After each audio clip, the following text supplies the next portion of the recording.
full of Viagra, listen to a howling roar. G-string under tension, begging you to touch it slow. Your hands in the danger zone, right on my big veiny bone. Heading out of twilight, spreading out her knees tonight. She got me jumping off the bed and swinging from the ceiling light. Plunging to the danger zone. The Hershey Highway is a no-go zone. You'll never say hell no to new until my love missile goes into overload.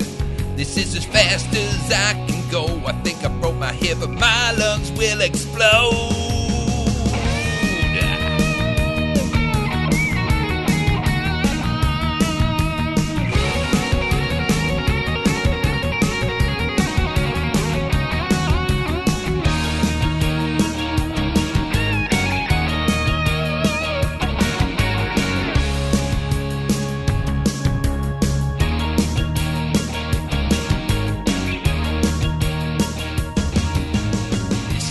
Sirens, the ambulance comes for me. This is the last time I date someone at 23. Dating young girls is a danger zone. She broke me hard, now I'm in a rest home. I think I'll stick to tea and jammy scones. This girl broke all my fucking bones.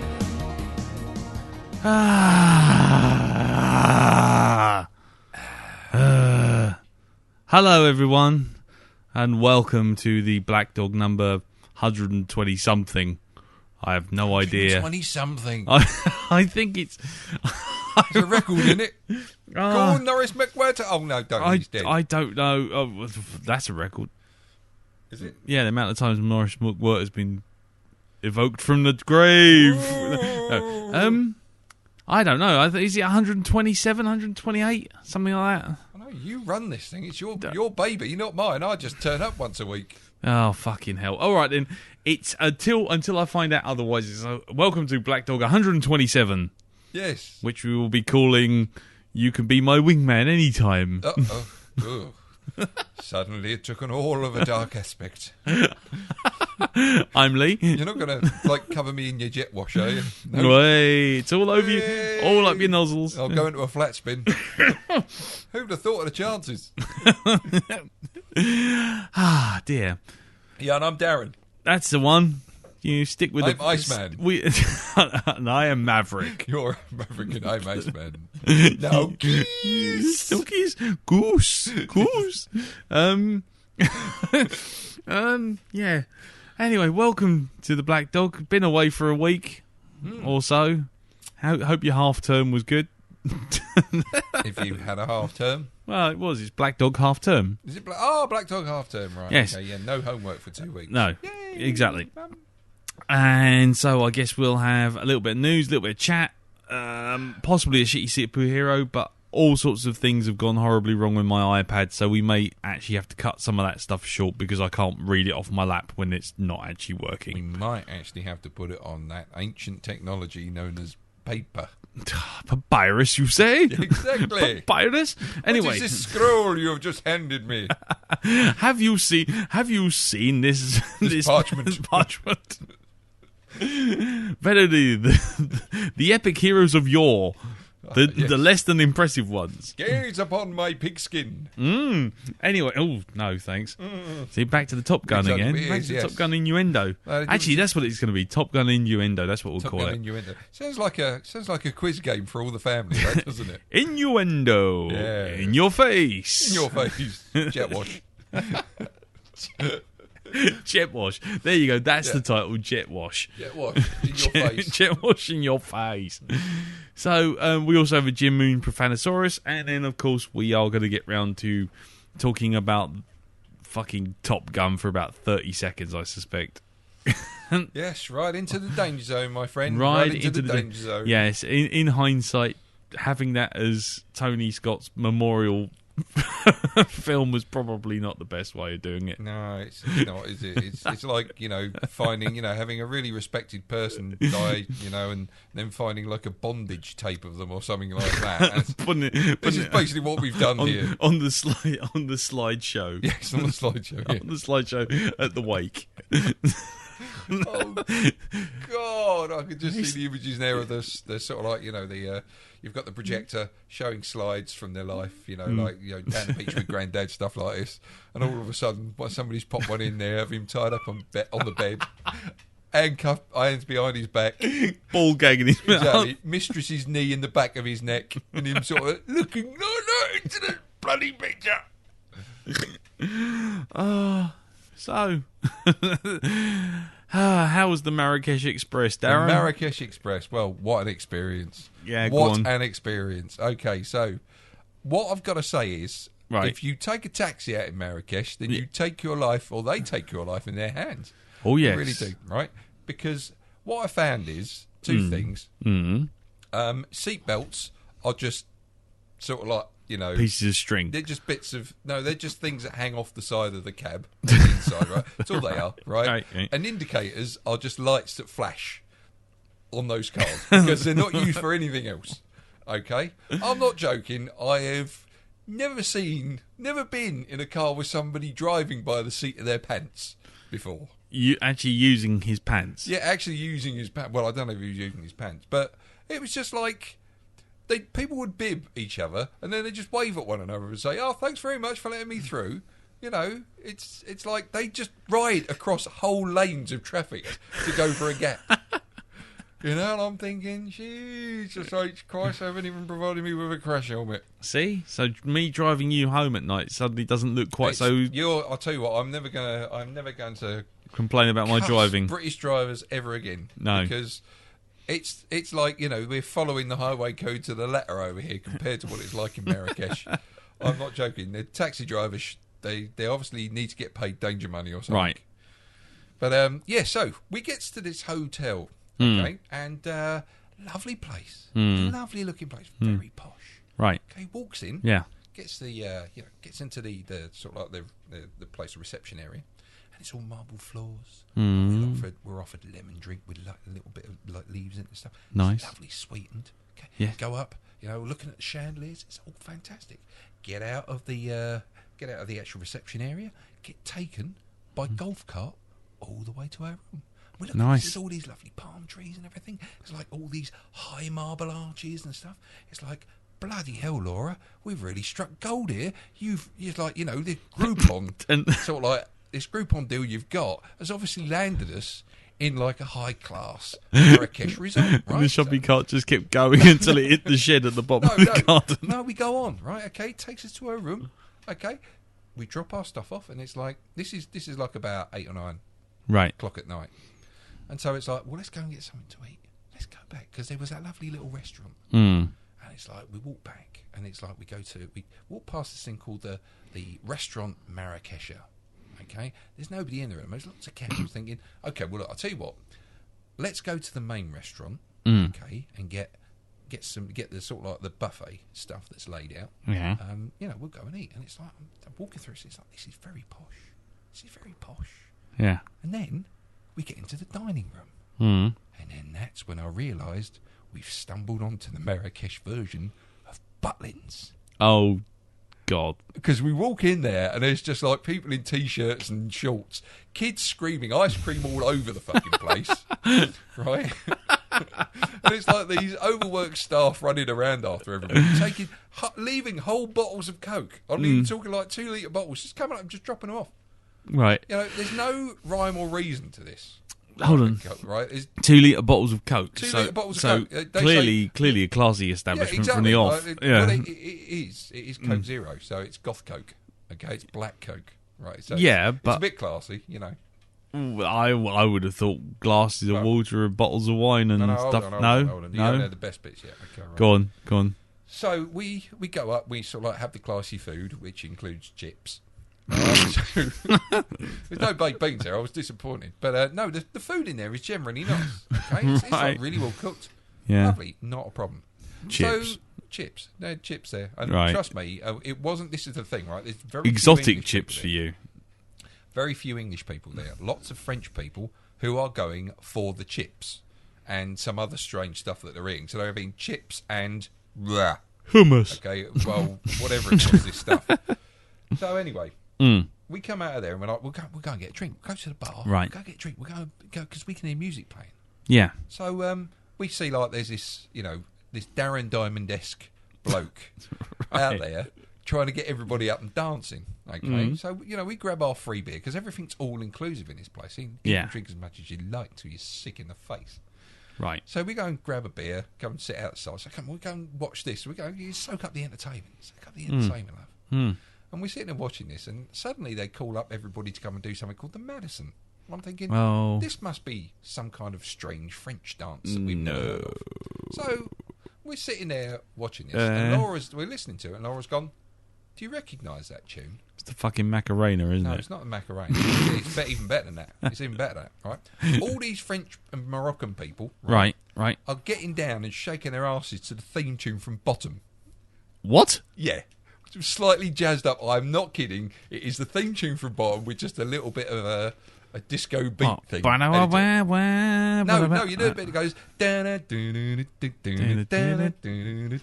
Oh, the bit with jazz hands at the end. Yeah. Oh, the end. Close theme. So there we go. So we have these people. We actually got up and joined them. Sort of like later on in the week and did all the dance moves and everything.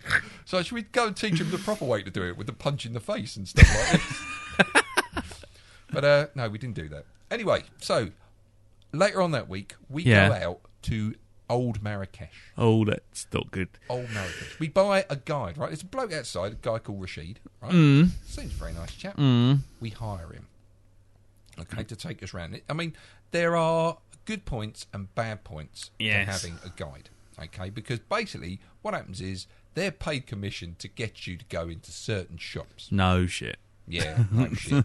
Yeah, well, it got a little bit edgy after in one shop. Yeah, we go into this because he takes us into this perfume place where I'm at all these different scents and stuff like that. Yeah, and we end up buying something like 40 quid's worth of perfume and soaps and what have you. And it's all nice smelling stuff. And there's like some actual stuff that actually does you some good, like does your skin some good, stuff for arthritis and whatever. Right. Why would you? Do you have arthritis? No, I don't. But it's right. like good for muscles and stuff like that. Okay. Sorry, I'm just trying to follow where you were going. Go on. So he takes us into this carpet shop, right? Or this place has got a carpet shop above where they make all these lovely sort of like Arabic or Arab and I can't remember what the other people in the city are. But it's a tribal. They've got two sorts of carpets. It's that Persian. Arab carpet. Yeah, it's that Persian sort of thing, and. Yeah. One's called Arab. There's an Arab carpet, and there's also the Allied tribal. carpets. Yeah, allied carpet. But it's tribal.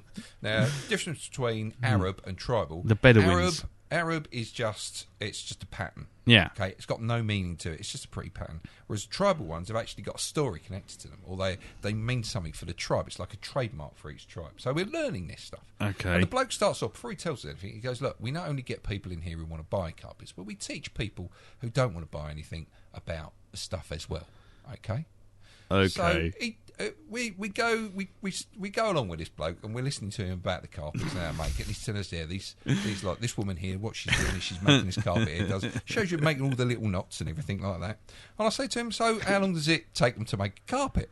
And he says 6 months. It can take up to 6 months. And then they leave it here, sell it, come back in a month, and they get the money for it. Yeah. So I'm thinking I'm being a typical naive Westerner. Okay, I'm not used to the ways of the sort of like haggling and stuff. Right? Oh, yeah. So I don't actually start asking the proper question, which is like, okay, so how much do you actually normally charge for these carpets? You always get a sort of, well, just wait a minute, sir, sort of thing. He takes us into a back room, right? Oh, crap.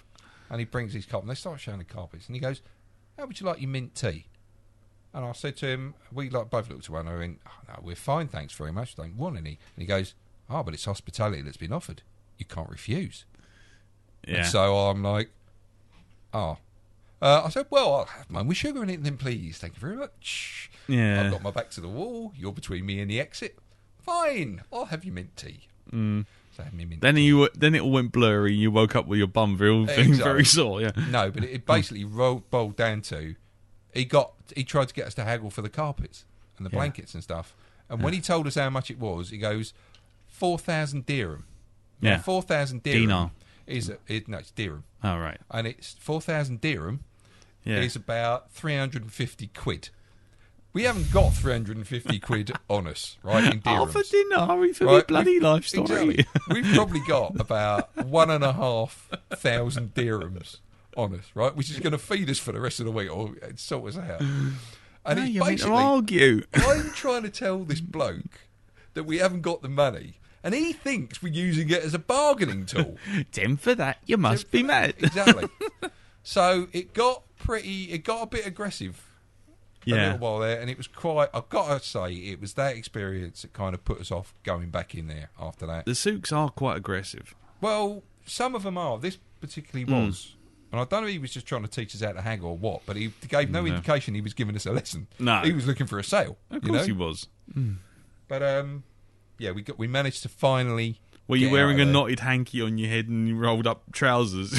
And just... Yeah, I threw the tea in his eyes and went to her, go! Save yourself, Laura!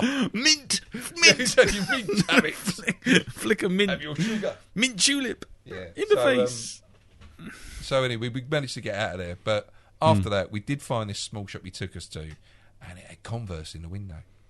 Yeah. I went in there, and it's like, all right, we'll have some of this. Yeah. Said we'd like to buy some Converse. He said, follow me. Took us upstairs to this room, opened this Gave room you up. mint tea. Gave us mint tea, yeah. He said, does this taste like Viagra to you? No. He opened this door up to this room. Yeah. And I'm not joking. It was just wall-to-wall bags of Converse trainers. It wasn't any sort of like, stylish pile-ups or anything like that. It's nice displays. Was there a small child right in the middle just sewing them Yes. together? Yes, there was. No, honestly, we walked into this room and it was just bags and bags and bags of Converse trainers, all fitted out For about 10p. for about 10p. Well, actually, they only cost like 20 quid each, Right. compared to sort of like the 55 quid they charge for a mirror, So we managed to get a pair of them for Laura. But yeah, after that, I've got to say, I've never been so glad to get. I'm too much of a Westerner. Yeah. I was just happy to get back to the resort and just carry on with my Western style ways. Stuck living in it a up. resort. Stuck in a resort. Because the next day we were going to go into modern Marrakesh and we decided not to.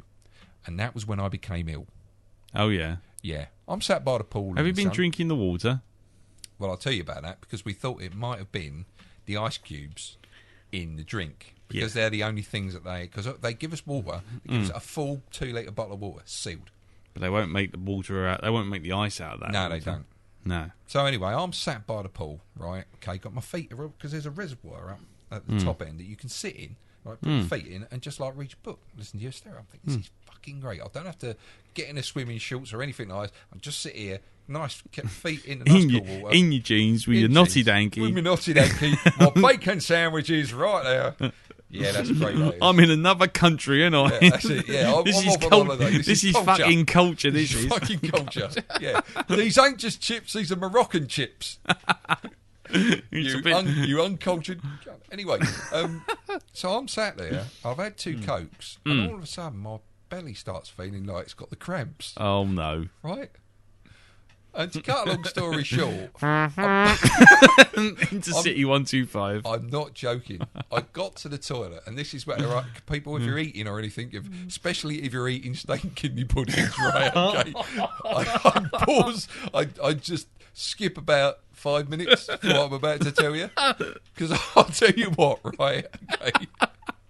It was like a dog food ad, was it? I ran to the men's toilets. Right?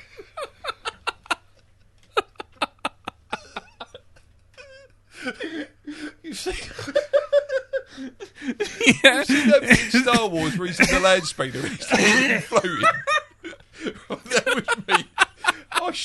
to the men's, and I'm not joking. I'm not joking. I managed to get my shorts just over the lip of my arse. Before it turned into a fucking steak.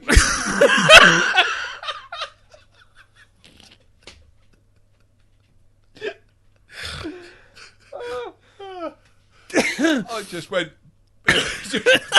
just. Did the door just swell out? Round.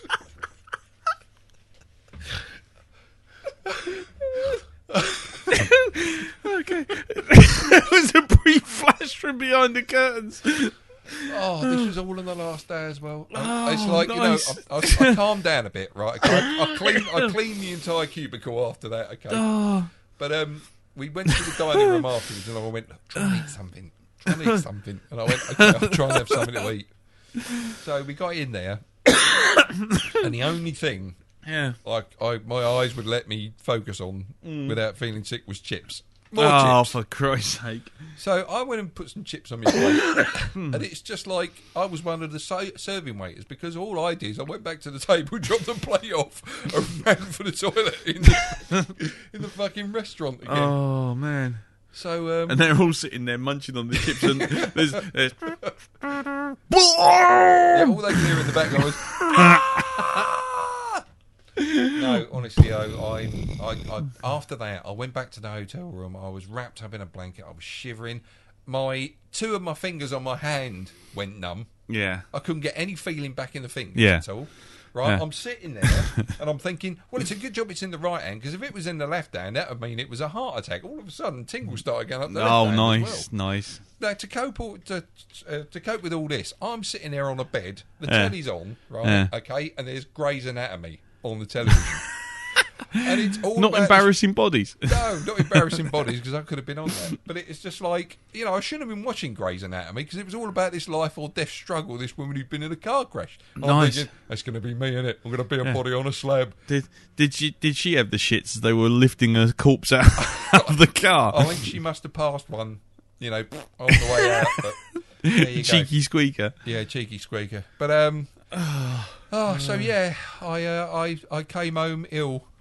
Nice. From there. Nice. No, wasn't very. Thanks very much. How was it on the plane? Plane was fine. No, I mean on the way back. On the way back, I didn't eat anything. No. Or drink anything. No. Smell anything. No. Breathe anything. No. So I was okay for 2.5 hours, but 2.5 hours? Yeah, it's 2.5, 3 hours. Bloody hell. Yeah. Oh, excuse me. So I don't know where I was going with all that, but I don't know. I think I was a whole episode of embarrassing bodies. Fucking hell. That day, but I'm all right now. Yeah. Would you go back again, or would you choose somewhere else? Well, if we were doing something like we were going to the Atlas Mountains or some sort of excursion that didn't involve somebody trying to get me to buy a fucking carpet. Right. Then I think I'll be all right with it. And we didn't get to see modern Marrakesh, so I don't know what that was like. But, it'd be fun to go into a McDonald's there and find out the shape of the chicken burger bun, like I do in every McDonald's throughout the world, because they're all different. See, you can have that one for nothing. Right. So there we go. There you go. Sorry about that. No, it's perfectly fine. I was just, yeah. I don't know. I don't know. I can follow that up. To be frank, well, talking about sort of like one pile of shit. Oh yeah. Let's talk about your pile of shit. What, the Mac? Yeah. Or the iPad? Well, let's talk about the pile of shit. Oh, okay, right, fine. I mean, for those of you who don't know, and this isn't nearly as funny as bloody you racing off like a land speeder trying to take a fucking dump. I'm not joking. I've seen some sort of like Chinese kung fu martial arts. Movies, like films where you get the bloke sort of launches, does that sort of pointy flying thing. That was me. It was like I was on a zip line straight into the loo. But yeah, I've been given a Mac at work. There's been a horrible mistake. I've been given a Mac, and it's just like. At first, it's like, okay, fine. Look, I've been given a Mac. Everyone swears by them. Got to give it a month. Yeah. Got to give it a month. So I've been working with it, trying to give it a month, and I've become more and more angry with it. And It's just things like to start with, it was little things like the @ key and the speech marks are round the wrong way. The fact you can't find a hash key, making everything almost impossible to do. And it started off like that. Then it got into things like when you go onto a network, it doesn't just sit there and show you the network. Oh no, because the Mac has to give you previews, and there's this little thing a Mac does, which is really nice and really quite impressive if you want to show it off. Click on any document you like, press space, instant reveal of what it is, what's the contents, everything. Bang, shows it to you. Nice preview. Very nice. Except when you go on a network with a Mac, it wants to do that for every file. So what it does is it creates these little tiny, dinky, tiny preview thumbnail things. But it does that before it shows you the network. So there you are, you go, okay, right, fine, I want to look on my job server. Click, click. Oh, there's 32,000 jobs on there with several 100,000 frames of animation, with several hundred audio files, with several... And it's like, so the Mac sits there and creates itty-bitty little fucking little files. And you're like sitting there for like 10 minutes just waiting for the fucking thing just to show you the directory structure. So then it started getting into things like that. Then it's like, oh, I want to use the online software to book some tapes out and all this kind of thing. And it's like, every time I do it, it's like a bit of it works in one browser, another bit of the software works in another browser, and another bit of the software works in another browser. Now, on the PC, doesn't matter what browser you use. Yeah. But in the Mac, it's like, oh yeah, the Java doesn't work in Firefox particularly well, or the SQL call doesn't work very well in Chrome, and this. So you kind of like, I want to order a tape, so I want to put it on an order sheet, I use Chrome, but if I want to print the order sheet out, I've got to use Firefox. But if I want to actually put the order down through to the library, I have to save everything off and then reopen it in Safari and send it down to the job. And it's just like, why? And then it's just like, and every time I ask a question, people just go, it's a Mac, it does that. It's like, that's the standard answer. And it's like, and then it started getting really irritating. I went onto After Effects, which I'm not going to explain how it works, but basically you want to import in something, yeah? Yeah. If you've got a directory, you're looking at a directory, and you want to have a look inside that directory, you got your mouse, what are you going to do with it to open up that directory? You click on it. 1 click? 2 clicks? What would you normally do? Well, I would normally probably, I don't know, depends how the system's been set up, it may be 1 or 2 clicks. Either one. Well, in After Effects, if you double click on certain things, that opens them up. Right. If you do it while you're in the directory structure, that's import. So you double click, and I suddenly double click to open up the directory structure for the server, and I managed to import the entire server into my job because I've double clicked, and I had the temerity to double click. And it's like, no. And then there's like hotkeys, right? The hotkey to put it into sleep is Apple, I think it's Apple Control and Eject, right? But if you want to shut it down emergency style, it's Apple Alt and Escape, and Eject.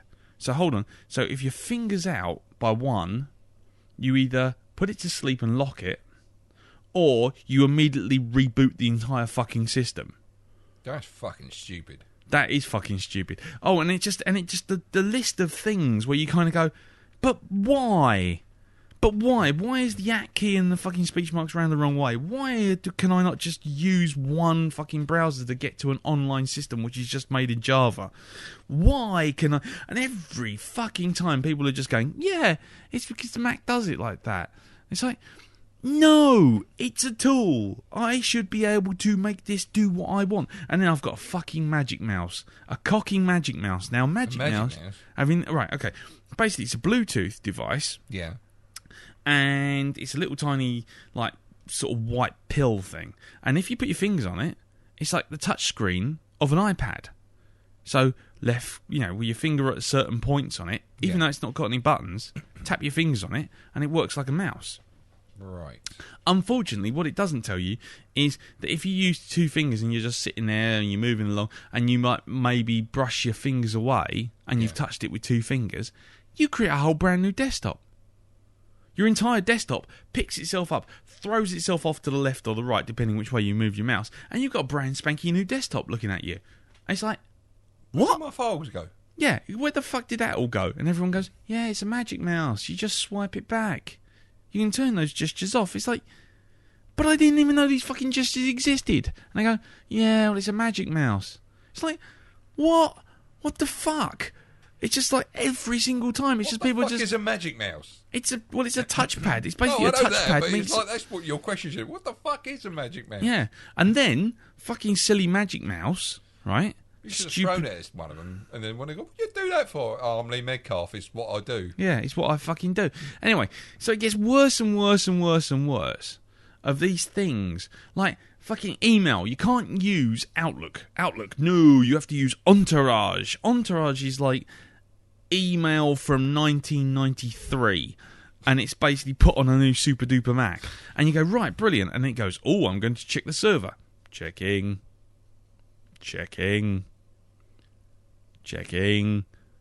And in the meantime, if you've got an application open, sometimes, like Premiere, which is one of the audio video editing tools we use, it's like the Premiere's just sitting there in the corner, right? You've opened it up, it's sitting there on this stupid fucking bar thing at the bottom, which if you move your mouse across, it kind of swells up and shrinks down and swells up and shrinks down. It's like, got application icons giving you a Mexican wave as you go along. Yeah, exactly. But not just that, it's like all of a sudden you're sitting there and you're working away, and all of a sudden, right in the bottom, Premiere starts bouncing. And you're like, what? Premiere starts bouncing. So you click on it, and it's like, what's going on? Nothing. So it's like, oh, right, okay, carry on. Then all of a sudden, Premiere starts bouncing. Or After Effects starts bouncing. Any of the applications you've got on, they'll just all of a sudden just randomly start bouncing. Why? Don't know. It's just what a Mac does. It's a Mac. It's just like every fucking thing is just, it's a Mac. That's how it works. Even something as stupid as the fucking icons on a desktop, right? Where are all the icons on a desktop on a PC? Now, I know this is a difference between a PC and a Mac, but where are they? Well, they're where on do the they normally screen? And where do they sit? They sit like round to the side or wherever you. Which side? Them, Yeah. Normally on the left hand side. Right. Or where the start button. But if you had two screens, yes. Would you want them to sit in the centre of your two fucking screens? No. No. Have them on screen one over to the left. Yeah.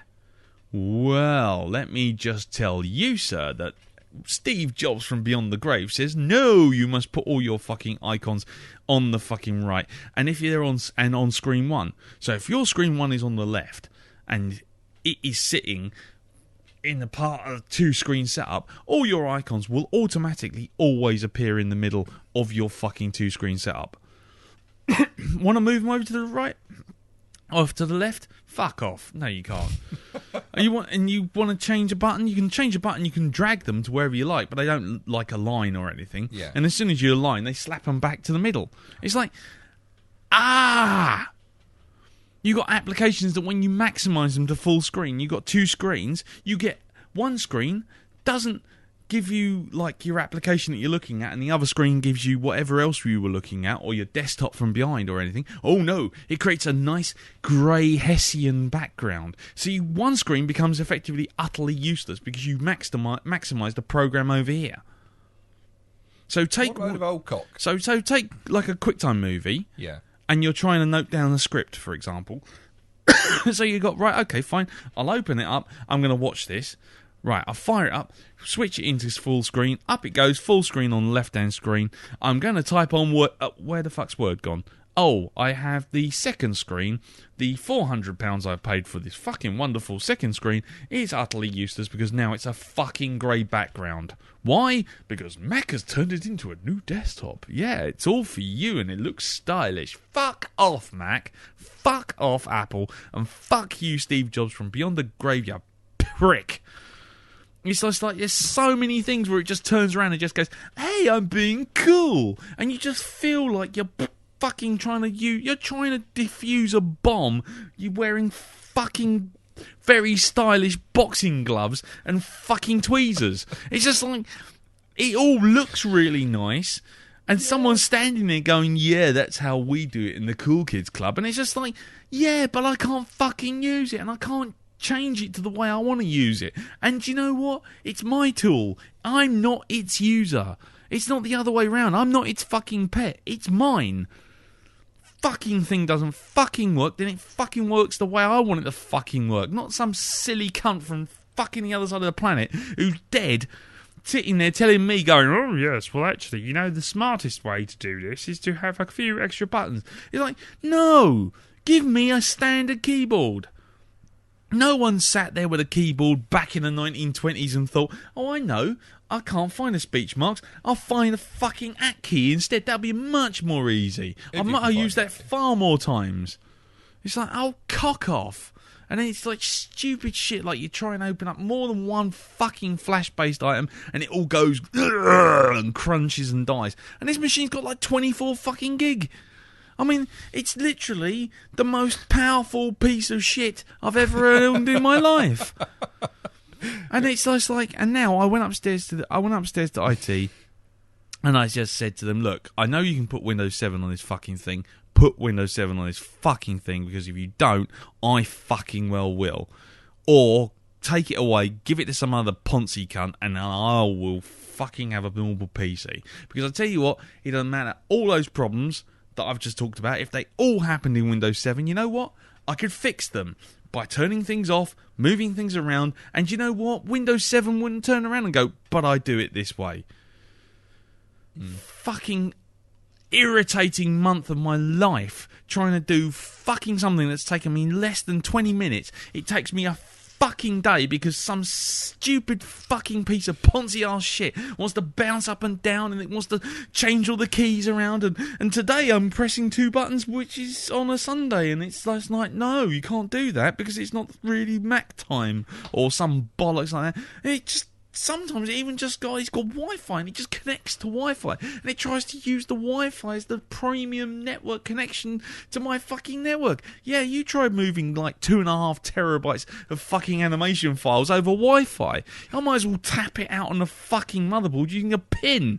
54 kilobyte. Yeah, 0 1 0 0 1 1 0 0 1. Fucking hell.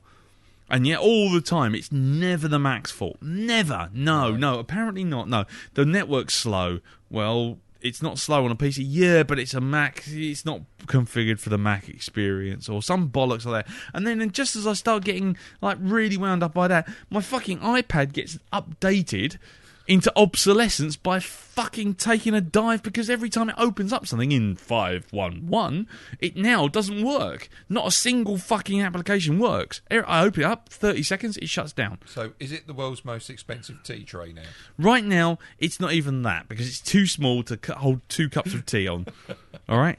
And now I've got to go to the fucking Genius Bar, which is the Genius Bar, which is a bit like, how can I put it? It's like going to a primary school meeting, watching someone draw in crayon, and then go, yeah, that's nice. I'm going to take a picture of that and put it on my wall.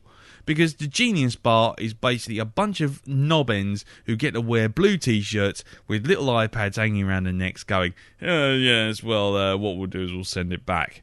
Or, oh, yes. But the problem is that this is brilliant. This is fucking brilliant. This will blow your fucking mind. The fucking iPads, right? Mm-hmm. Hardware, that's covered. No problems, right? Mm-hmm.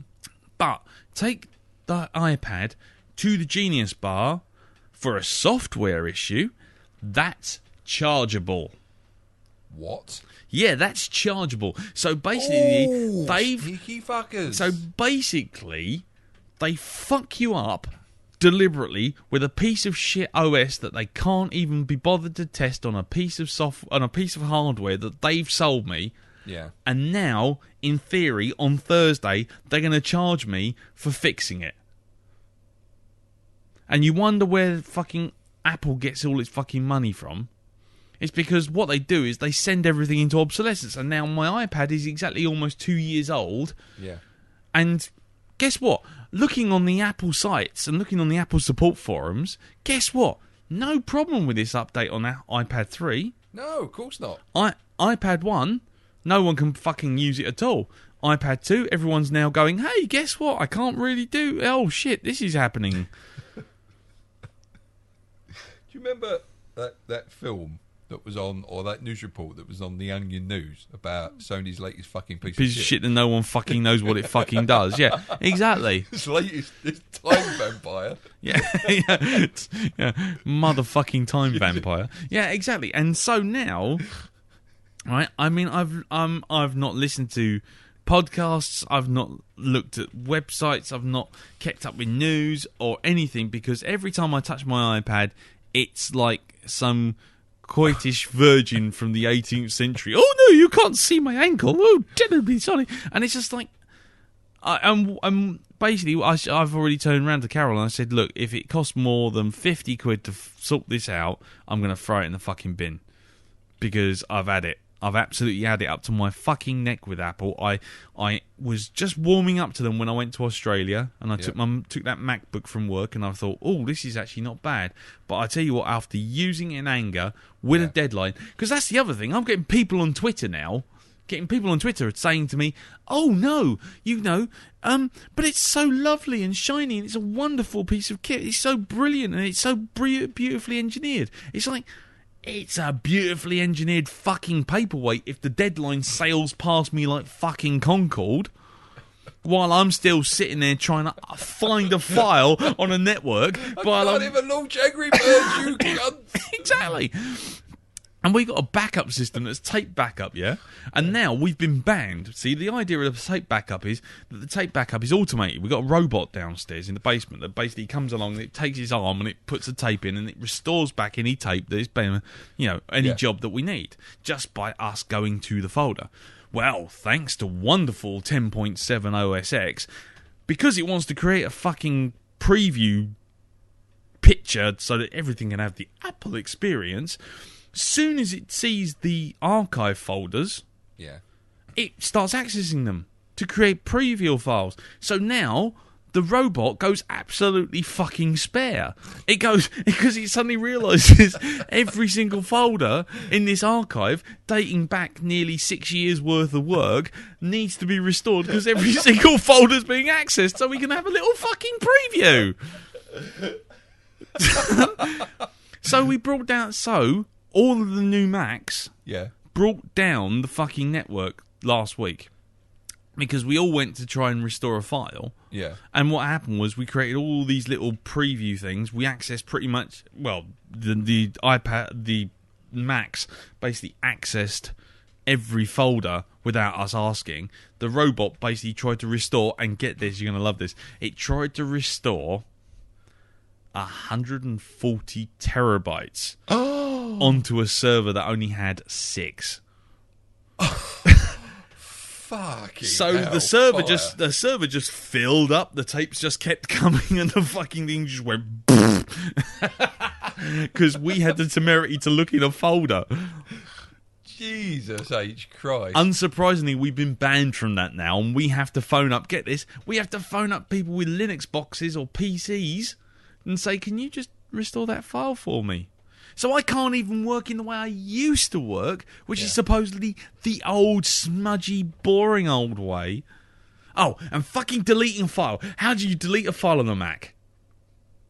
Well, I don't know, but I could probably, on a PC, you normally, I don't know, just what? Highlight it, maybe go, shift delete if you wanted to get rid of it and not put it in the actual recycle bin, or just go delete. Right. Or right-click and go delete. Okay. If you hit delete, nothing. If you hit backspace, nothing. If you hit shift delete, nothing. If you hit shift and backspace, nothing. If you right-click, you can hit delete, but the recommended way, because sometimes these context-sensitive things don't always work, the best way is to drag it into your little bin. Drag it into your little bin and then you empty your bin. Well, that's great. Unless you're on a network and you've got a terabyte hard drive and you're on the network and you're looking at a network file which is a terabyte in size and you're going, oh yeah, I need to delete that. So you go, I'll delete that. Oh, that doesn't quite work, so I'll drag it to my folder. So the fucking thing copies the whole thing to my hard drive to stick it in a bin, which I then have to go empty the trash. It's just the most awful. I'm trying to do everything for you. It's like Microsoft's paperclip went into the future by several thousand years and came back as a transformer and pretends to be a PC sitting under your desk going, I'm a cunt and under your desk and I'm going to fuck you up. But I look pretty, so you can't hurt me. Is there like a Mac equivalent of the paperclip? Because I'm starting to get the impression that if there is, then it's a hipster. No, there's nothing like that. However, all of the Office applications don't have toolbars. They have palettes that float over somewhere else. Oh, good lord! So you can't like hit a button along the top. It's just all floating away, and you can't even dock these palettes to your application. And you close a window, that don't close the fucking program. Oh no! Oh no! He never does. No. No, you have to go back up into the corner and you have to go click on the actual name of the file and click on the name of the program, and then you have to click quit. Or you have to do Apple Q. But you can only do Apple Q when you're actually focused on the program. You can't just like click on it on the dock bar and right click and go quit. But if you do, sometimes it'll work. But sometimes if you've got things open, it won't. It'll just shut the program. It'll just shut that window down. It's just It's like a puppy that you just don't want to punch in the face because it's just too nice to look at. But not only is it shitting in your shoes every morning, but then it's laughing at you as you do it. Fucking thing. Anyway. His name's Lee Metcalf, and he uses a Mac. Cunt. Well, we've done 46 minutes just on catch-up. I think we'll skip the news and the shitty superheroes. We'll just do a Profanasaurus and then move on to Top Gun. What do you reckon? I think so, yes. Good idea.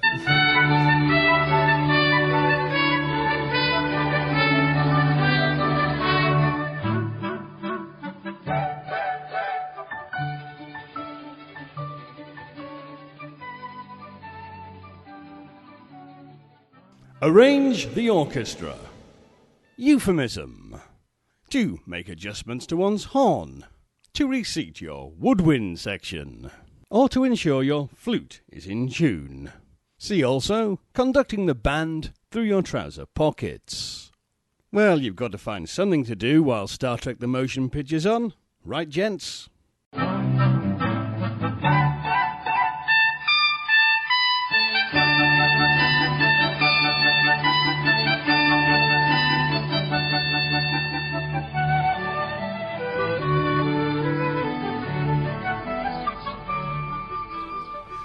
Thank you for that, Jim. I rearrange my orchestra regularly. Yep. Well, I've got nothing else to do because the fucking Magic Mouse does it all for me. Oh, no, I'm not doing it again. No. Hold on. But if you linked up your nuts to the Mac via Bluetooth, you'd probably find you get more operational stuff out of it, you know? Probably get more reaction. User-friendly action. Yeah? Yeah, I think so. Oh, that was the other thing. It doesn't even recognise anything USB plugged into it if it's a phone. Unless it's an iPhone. What? Oh, really? Yeah. The other thing was I'm going back to this stupid fucking thing, but I went to do some guide audio for a promo for the new Lego Star Wars, which I've just been working on. Yeah. Called The Empire Strikes Out. It used to be called The Empire Strikes Brick, but because of advertising laws, we've had to change it. But anyway, I tried to do some audio. Yeah. And I recorded it on my phone. Now, as you know from Pubcasts, we've done that before, haven't we? Yes. It sounds okay, and it's a WAV file, and it's perfectly fine. It's just a USB. It's just USB connections. Thank you very much.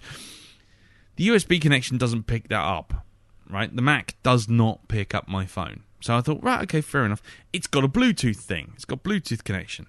Yeah. So I go to my phone. I switch on my Bluetooth. Switch on the Bluetooth on the Mac. I go, right, fine, let's do this. Connect. And he goes, right, fine, I'm going to verify and validify my fucking phone. Here's the code. So I did that, put the code in on my phone. And it goes, right, you're not using an approved Apple Bluetooth communication device or some bollocks like that. And it's just like, hold on, Bluetooth is fucking Bluetooth. It's a bit like me shouting down a tube. It doesn't matter whether I'm speaking Swahili or I'm speaking fucking Japanese. The fact of the matter is I'm shouting down a tube. Bluetooth is a tube. You take the fucking file I'm sending you. Oh, no.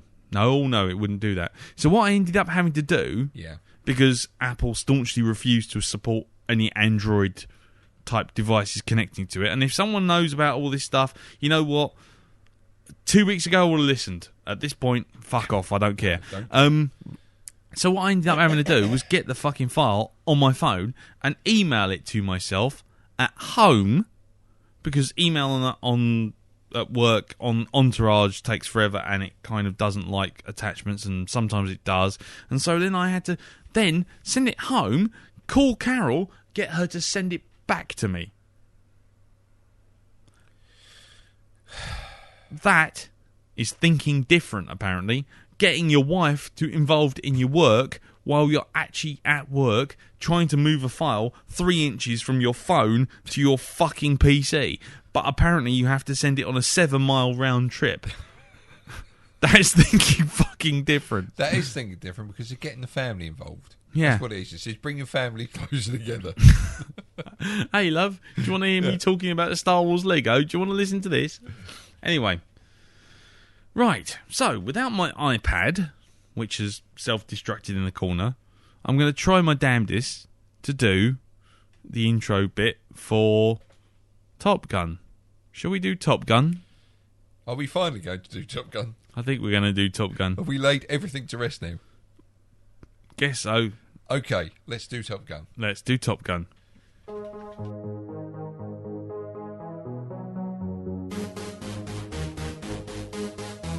Roasting this facts. Roasting this facts. Roasting this facts. Roasting this facts. Roasting this facts. You're gonna watch a film you like when you were young. Sticking in the player, then send feedback when it's done. Has it stood the test of time, a classic even more? Or has the movie lost its shine, a cinematic bore? Is it still hot? Send me what you got.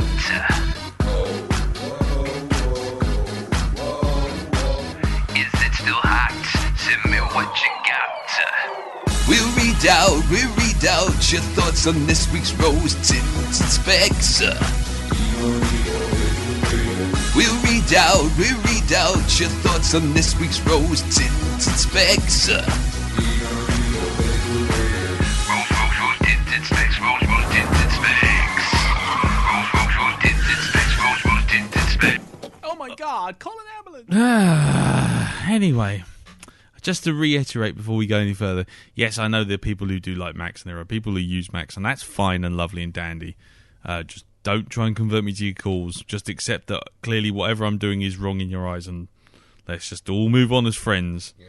Because I don't want people telling me how to fix this problem. I'm fixing it by blowing the fucking thing up from orbit with a big disc of Windows. Anyway, moving on. So, here we go. Rose-tinted specs, apparently, for Top Gun, which starred Tom Cruise, Kelly McGillis, Val Kilmer, Anthony Edwards, Tom Skerritt, Michael Ironside, Meg Ryan. She did look hot. And that's where I'll leave it. Music by Harold Faltermeyer, directed by Tony Scott, produced by Don Simpson and Jerry Bruckheimer, written by Jim Cash and Jack Epps. Had a budget of $15 million, and it raked in at the box office $353 million. It was released in May 16th, 1986, and was based upon upon an article which was seen by I think Scott, by a guy called Ud Yone, called Top Guns. It was in California magazine, and basically it tells you all told the story of the fighter town and everything. So everything in Top Gun is effectively genuine. Jerry Bruckheimer and Don Simpson loved that article, wanted to make a film out of it, and then hired Jim Cash and Jack Epps to write the first draft. Apparently the first draft was completely different. Yeah, didn't have nearly as much of the sort of shonky shit. And apparently the whole dogfighting and everything was initially taking place over Cuba. So kind of hinting at a sort of new missile crisis. But that all got dumped. So, the filming was used several fighters, F-14 fighters from the VF-51 Screaming Eagles, which Tom Skerritt actually mentions in his little standing outside the barbecue for no apparent reason, talking shit. Anyway, moving on. And they actually used the aircraft carrier, the USS Enterprise. So that was the actual USS Enterprise. That was the actual USS Enterprise. They also used another carrier called the USS Ranger, and a renowned acrobatic pilot Art Scholl, which the film was dedicated to, was hired to do in-flight work and camera work for the film. So lots of that stuff where they're sort of filming the pilots inside the cockpit, not Tom Cruise sitting on a rocky stool on a paint mixer with the blue screen behind him. But anyway, actual in the plane shots. Yeah. And in fact, he was killed during the filming because he actually tried to pull the flat spin and film from a flat spin in the cockpit.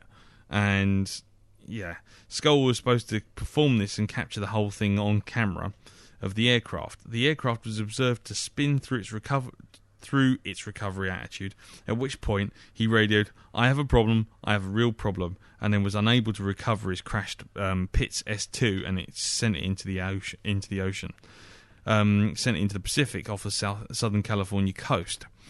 That was September 16th, 1985. Neither Scholl nor his aircraft were ever recovered. The Tony Scott was starting to show his visual flair and his visual style that he would later become well known for. And at one point, he was filming all these silhouettes of the planes and everything. Mm-hmm. And as they were filming the planes and it was looking really nice, then the Enterprise, which was still on manoeuvres, was basically told to sort of change course and head off. Scott was desperate to get more footage, and so went up to the captain and said, "Can you please turn it back so I can get a few more seconds of footage?" And it became the most expensive 5 minutes of footage in film history for a while, because the captain turned around and said, yes, to turn this aircraft carrier around and return it back to its original course afterwards will cost $25,000. Scott apparently pulled out his checkbook, wrote the check, gave it to the captain and says, "Use it how you will." And so he paid $25,000 out of his own pocket, apparently, if the rumours are true, to turn the USS Enterprise 45 degrees so he could get a nice sunset shot. The aircraft, the enemy aircrafts, they were fictional MiG-28s and were actually not MiGs at all. They were Northrop single-seat fighters, otherwise known as Tiger IIs. And that's about it, really. I mean, there's lots of extra stuff. The film opened in the States in 1,000 theatres and became the highest grossing film of 1986. And in the first weekend, it earned $8 million and went on to a total domestic of 176. It's also been listed as one of the 100 movie quotes of all time, according to the AFI, the American Film Institute, with the "I feel a need for speed." Yahoo Movies recently ranked Top Gun as number 19 on their list of greatest action movies of all time.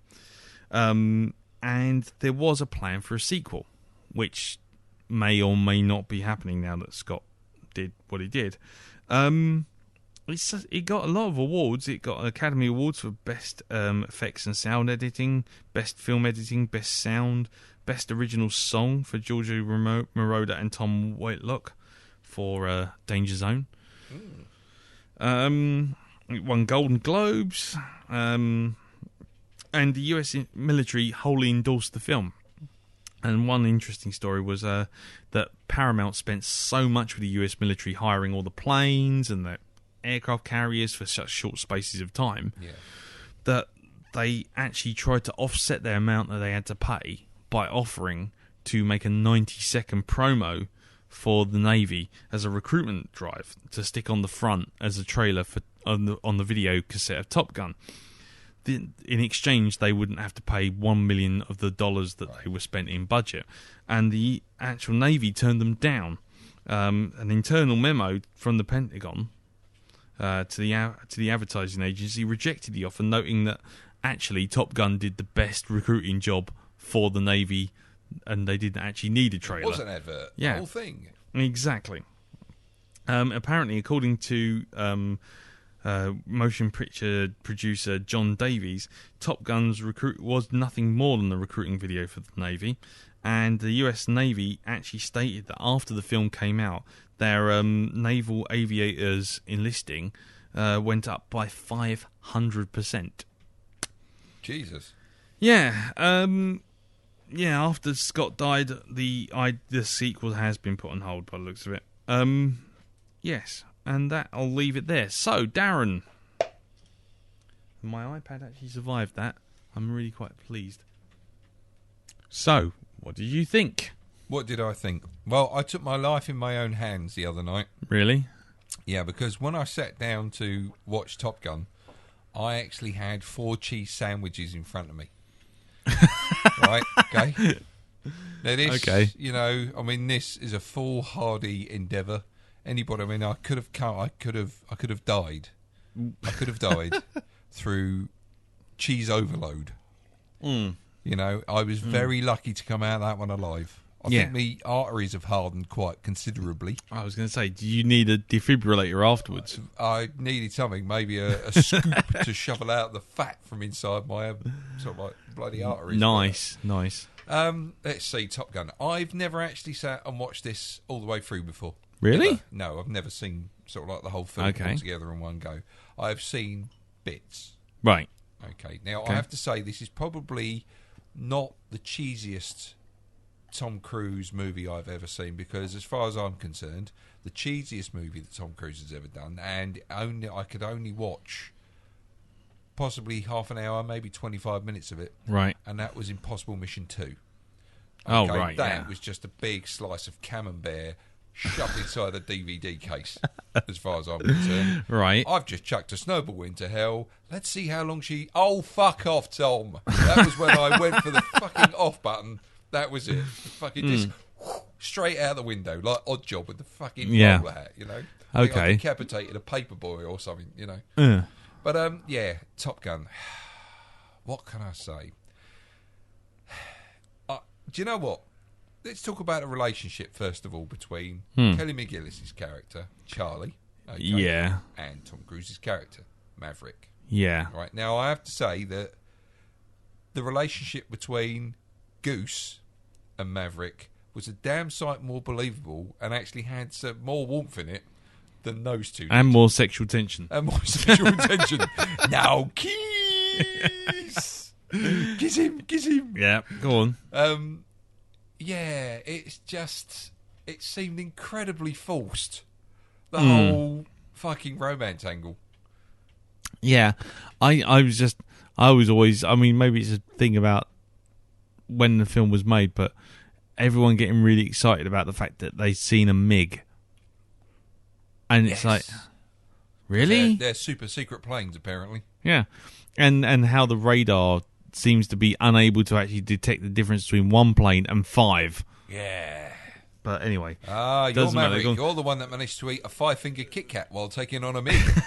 You're him. Because that's all that meant to me, right? She might as well have been talking about a 5-finger Kit Kat for all that. You found a Kit Kat without a wafer in it. Yeah. It's like, so he took on a MiG while eating a Kit Kat. Okay, so this is why he's famous. Yep. I can see the whole homoerotic thing, because there is an underlying current there, you know. A current is an entire fucking fruit pie. Yes, there are some quite tense scenes between sort of like Val Kilmer and Tom Cruise. Now kiss, kiss him. You know, I mean, Jesus Christ! I mean, I don't sort of like make it a a point to go watching sort of like, gay porn or anything like this. No. But I was actively going, now kiss him! Yeah. You want to, kiss him! The thing I never got with that whole thing, was that inherently Tom Cruise's character is fucking shit. He's so unlikable. He is a punch bag because you just want to keep hitting him. Well, it's not just that. It's like if I'm just moving fucking the cables look on there. his face he's got. But it's not just that. It's like he disobeys orders. He does everything wrong. He can't fly without freaking out, and he only gets into Top Gun because the other guy freaked out. It's like, and then it turns around and it's like, oh yeah, Val Kilmer's got a problem with him. Val Kilmer's the bad guy. Really? I don't see him as having a problem at all. No, I see Val Kilmer's character is actually pointing out the fucking truth. Yeah. Yeah, you're dangerous. Yeah. You don't follow orders. You don't fly this way. You don't fly that way. You don't follow the rules. I suppose that makes you cool. Or it could make you a cunt in a $25 million airplane. But it's like... Go on, carry on. I'll go, sorry, I'm having the LSD flashbacks on this film. I mean, it's like everything about him is just Captain Cuntitude. It is Captain Cuntitude. It's like she blows him off. She blows him off in the pub after that whole thing of like, oh, baby, I love you. Well, do you know what? Yeah? Let's love talk about and feeling. That. Yeah, go on. Let's talk about that a bit in the pub, okay, where he chats her up, right? And then, like, she rejects him. Yeah. And then he kind of, like, follows her into the girls' toilets. Yeah. He's like, oh, this is getting a bit dark now. Yeah. And what's his first thing? His first thing to point out is the fact that the table would be nice and hard. Yeah. Yeah. It's like, what? Hold on. So, yes, Maverick, serial rapist. Do you know what? In any other sort of, like, time in real life, that would have been a tasering. Yeah. You know? that would have been a tasering to the bollocks. And I'll tell you what, that might have wiped that smug fucking straw-sucking look off his face. That one he does every time he goes into a smile. It's like that, and it is... It's like he's trying not to chew a fruit pastel. Exactly. It kind of... his smile starts off about 4 foot in front of his face. No. Right? So his lips have to reach out Yeah. and actually touch the point. Yeah. And then they draw back in. It's like a tsunami. You know, like you know what? You've seen the effects of a tsunami on a beach. Yeah. You know, all of a sudden, all the water goes out. You know, and suddenly there's nothing, and then you see the wave. He's coming back, yeah. Yeah, exactly. That's the way he smiles. He kind of it's all this overblown sort of. I don't know. It's just smug. And then he does this thing with his corners of his cheeks. And he keeps flexing them. You know, he's biting down really hard on his back teeth. But the thing that punch him. But the thing that got me, right? Yep. Was he was like, I actually got the feeling that you could make this film into a Rain Man trailer. Seriously, because every time he does something wrong, he looks really upset, gets sulky, goes to drive off, and then that person who's made him sulky and upset has to go and basically tell him he's brilliant afterwards. Yeah. Every time. So it's like almost like I've hurt his feelings. Oh, no. Yeah. No, it's like every single one of them. It's like, oh dear, we've hurt Tom's ego. His Bobo is not going to recover. Poor little Tom has, it's like sometimes when you get a kid draw something, and they're just a little bit old enough to understand the implications. When you go, that's really nice. What is it? And they look at you like they've just suddenly twigged that they don't actually know what it is you've drawn, and they get really upset about it. That is Tom Cruise's character all the way through fucking Top Gun. It's like, you pulled the split S, it was a stupid move, you barely survived, and frankly, I'm not going to pass you on that thing. Oh, I'm going to get in. So Tom gets all sulky, purses his lips, gets on the bike and goes, I can't hear you, and drives off. She goes after him and says, but what I didn't add to the report was I thought that was some damn cool flying. Oh, there you go, Tom. I have made your Bobo feel better. It just, even though you were a shit flying person, I think you are good. I'm just not telling everybody. No, even though you endangered people's lives, it don't matter. No. You're lovely. Yeah. And then, And then there's all that shit about, like, fucking... just that crap with things like...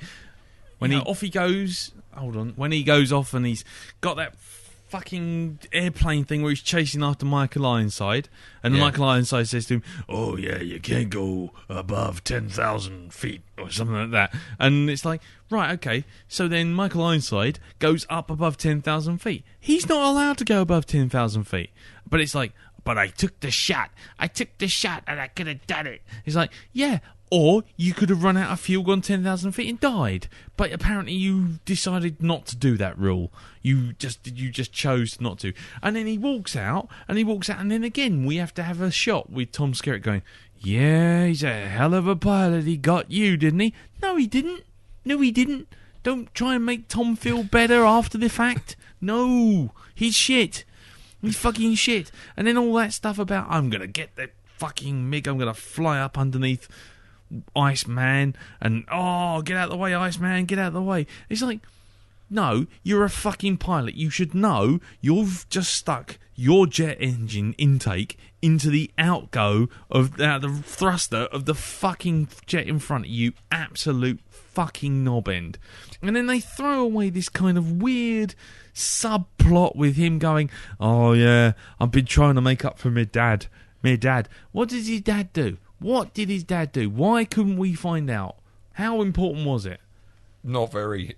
And where was this supposed World War III about to kick off?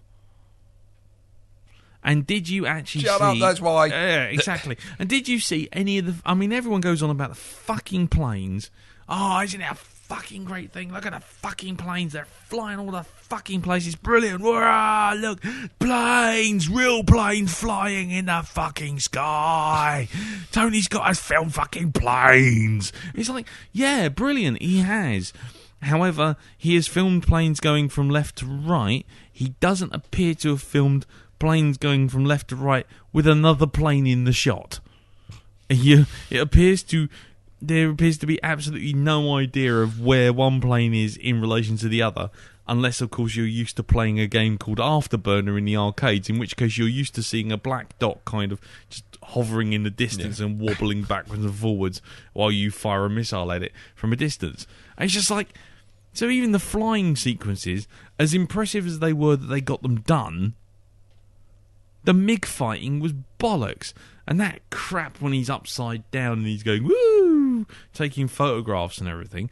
Yeah, brilliant, lovely, fantastic. You're flipping the bird to the MiG pilot. Yeah, well done. Somehow it does look like split screen from 1975. It looks like the airplane equivalent of an ABBA video. Yes. And it's just like, Tom Cruise's character is a sulky, whiny, self-satisfied, stuck-up knob jockey. And he's fucking self-satisfied, smug, cunt-faced grin all the way through the fucking film. And then when he's got the fucking mask on his goddamn face, all he's acting is this. Shaking his head, just so you know for the microphone, shaking his head, blinking as if someone stuck a thumb up his arse, and then shaking his head some more.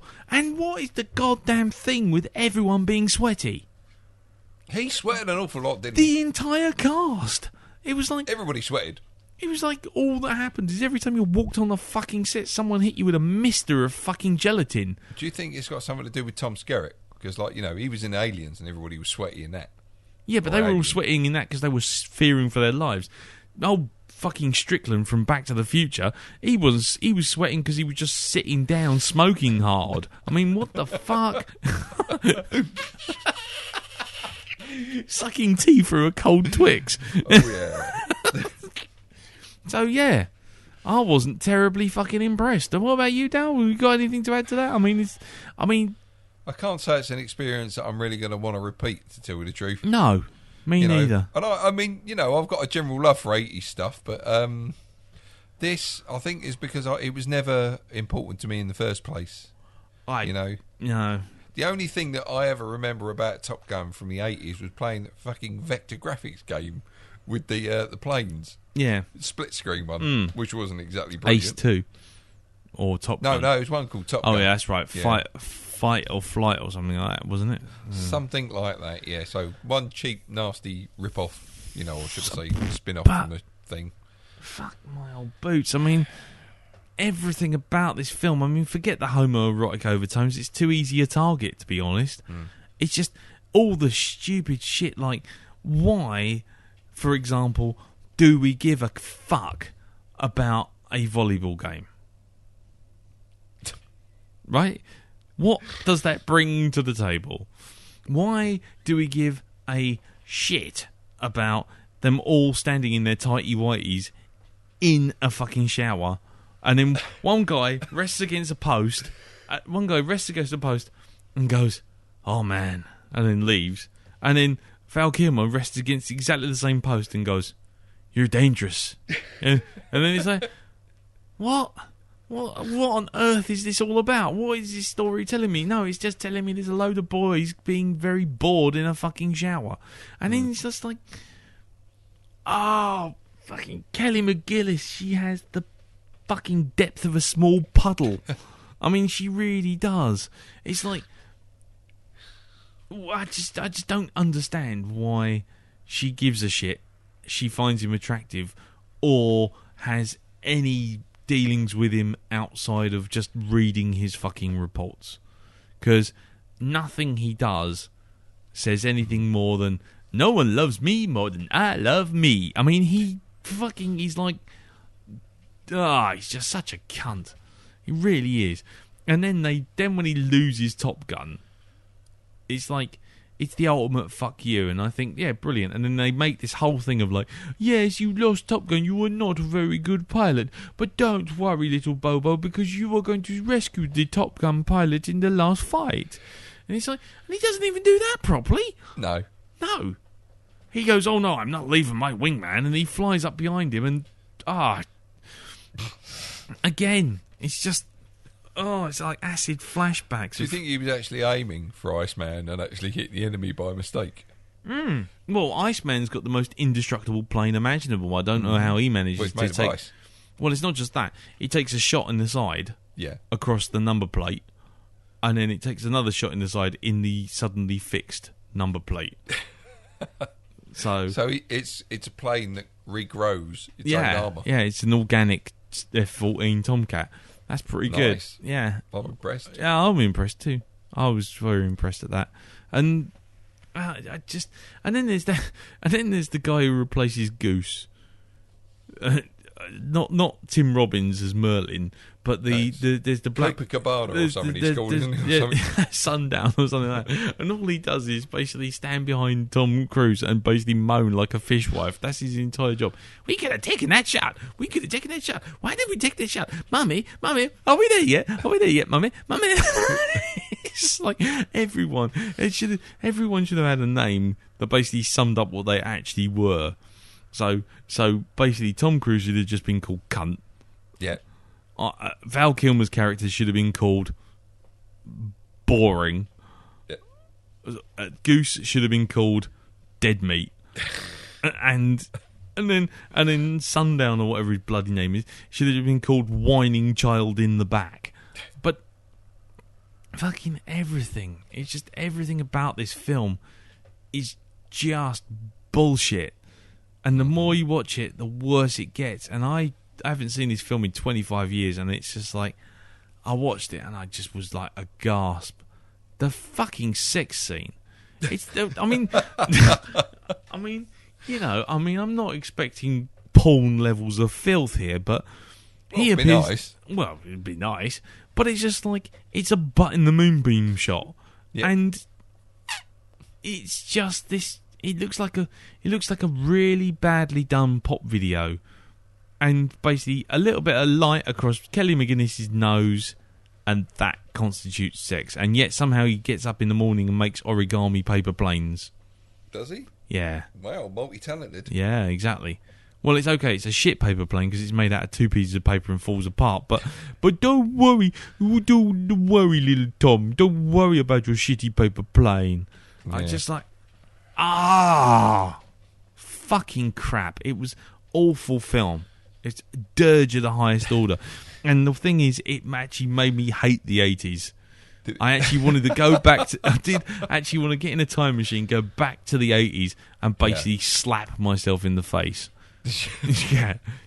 Why? Because just for even existing in the 80s and remembering this film and putting it in this fucking podcast, I felt bad for putting this podcast. And I know we've got Zardoz next week, and I know we've got Superman 4, The Quest for Shit, the week after. But even those films are unremittingly fucking awful. Top Gun's supposedly a cocking classic. Yeah, apparently so. I can't work out why. Fucking hell, it's like, awful. Shall we have some feedback then? Let's do it, man. Come on, let's do it. Right, okay. We've had to print it out now. Martin Thompson sent us some feedback. He sent it to us on an audio file that was unrecognised by man or beast.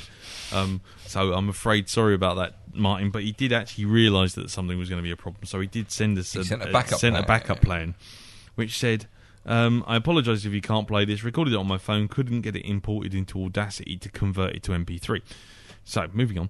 On Top Gun itself, it felt like one long montage sequence. Still iconic film and fair play to you if you like it, but it's not one I'll be rushing to see again. So much boring flight jargon too. At least it was fresh at the time and a window on a new world, and I love a bit of 80s hair rock too. Cheers, Martin. Thank you very much for that, Martin. Yeah, cheers, Martin. Moving on. We have Chris Johnson. And Chris Johnson writes, "Hello, Maverick and Jester.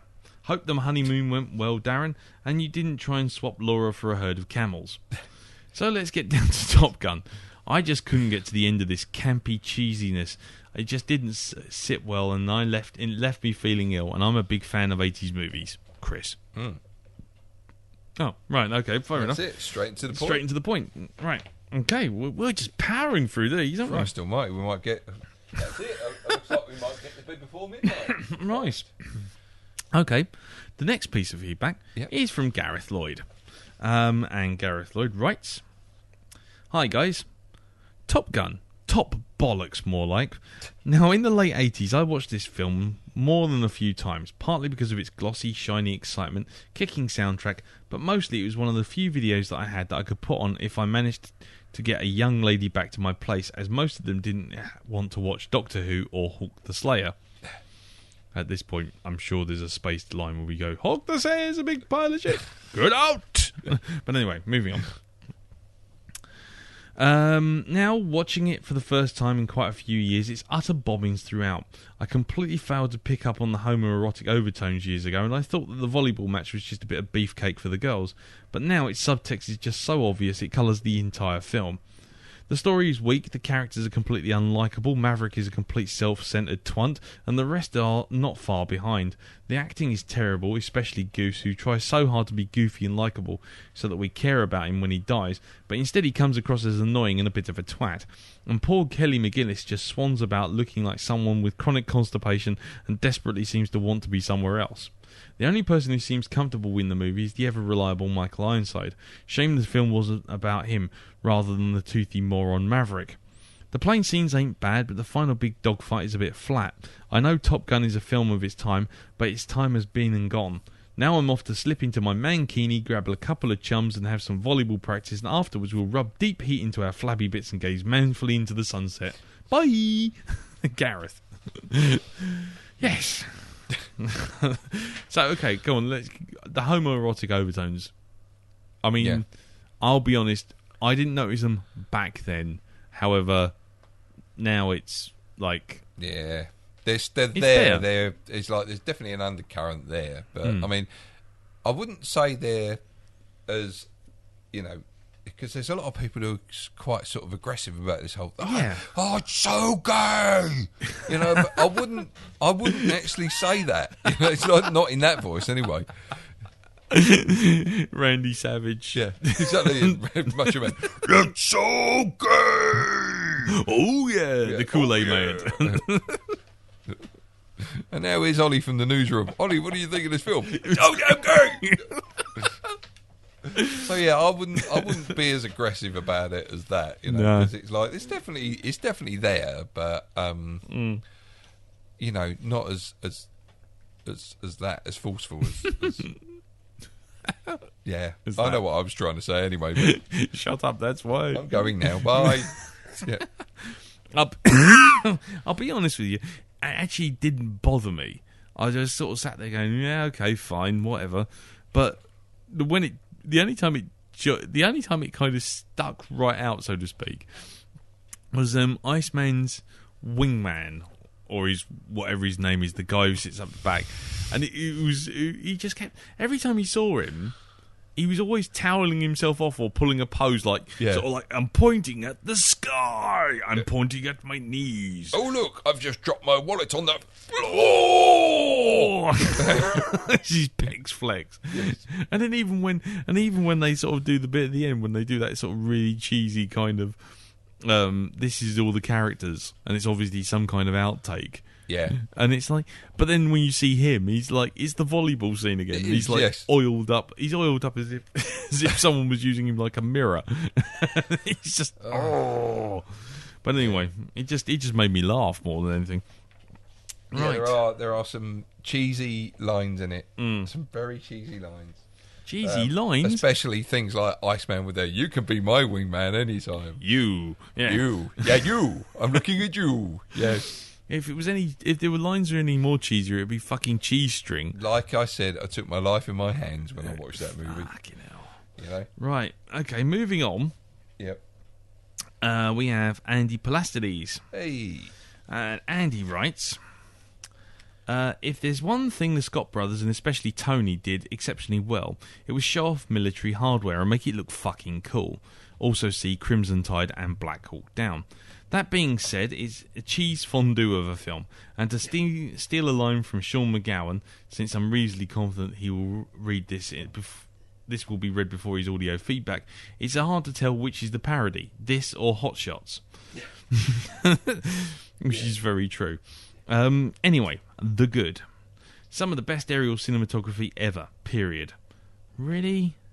I mean, because, I know you're in that sort of area, Andy, but look at that film again. It's a tomcat flying left, or a tomcat flying right, and then a MiG, or in inverted commas, MiG flying left, or a MiG flying right. Yeah. But there's never a moment where the MiG and the tomcat are in the same shot together, ever. And when there is one shot, it's a model shot. It's like Thunderbirds. But anyway, moving on. The opening scene, Highway to the Danger Zone. The score, the F-14 Tomcats. See? Planes! Principal Strickland, Michael Ironside. The not so good. Tom, Starry Eyes Cruise. Val, Smell the Fart acting Kilmer. Tom, I'm not Burt Reynolds Skerritt. That's goddamn takeaway breath track. More cheese than the National Cheese Emporium, and the downright homoerotic are the volleyball scene, the Maverick and Goose relationship, Maverick and Iceman relationship, Maverick and insert plot here's relationship. All that said and done, though, I'd still watch it if I caught it on TV, or I would watch it if it was on DV and then fast forward through to any parts which weren't placed in the shot. Where they weren't placed in the shot. Okay, fair enough. I'm sure there's an extra word in there somewhere. There must be. Thank I think you very much, Andy. Thank you very much, Andy. Yes, Andy, thanks. So that's kind of a middling to up feedback. I knew he might be actually more in favour of it, seeing as he's got planes in it. I figured he might. Anyway, the next piece of written feedback is Matt Jones, and Matt writes, "Welcome back, Lee and Darren. Since Tony Scott's tragic death, I've been gradually rewatching many of his films, and I think, like a lot of people, the last couple of weeks realised what a constantly great filmmaker he was. The Last Boy Scout is tons of fun. Enemy of the State is better than most people remember, and True Romance is a genuine classic with some brilliant performances. I have Crimson Tide on order too. I really like that, by the way, Crimson Tide. As I remember, it is pretty awesome. Yeah. Want to see that at cinema, actually. Yeah, we did, didn't we? Yeah. And we had the game as well. Was it? Oh no, it was Hunt for the Red October. That was Hunt for Red October as well. That's right. Yeah, I remember that. But what about his earlier '80s movie, Top Gun? Well, I have to admit it's very hard for me to remove my rose-tinted specs with this film, as I've probably watched this every couple of years since I first saw it in my teens. I can see that it has plenty of cheesiness, cliched characters and a fairly blatant gay subtext, but I can't bring myself to dislike this film. The aerial dogfights are great to watch, as are the performances. Oops. That bonk was Darren's head hitting the microphone. Yeah.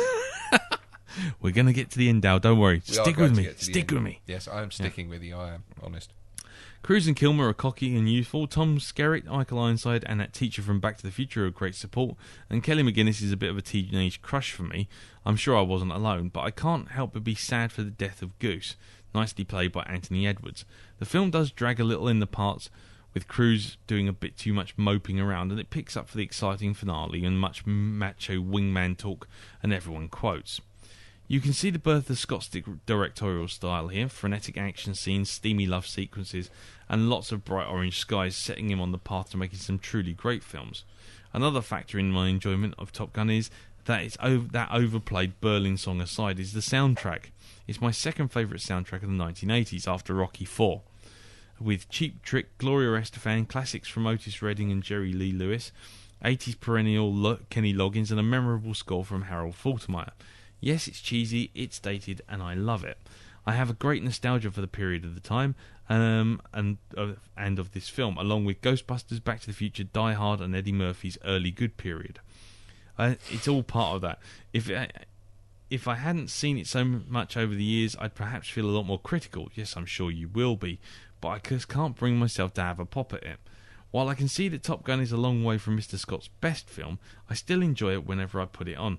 And when all's said and done, after chasing sunsets, one of life's simple joys is just playing with the boys. Sorry.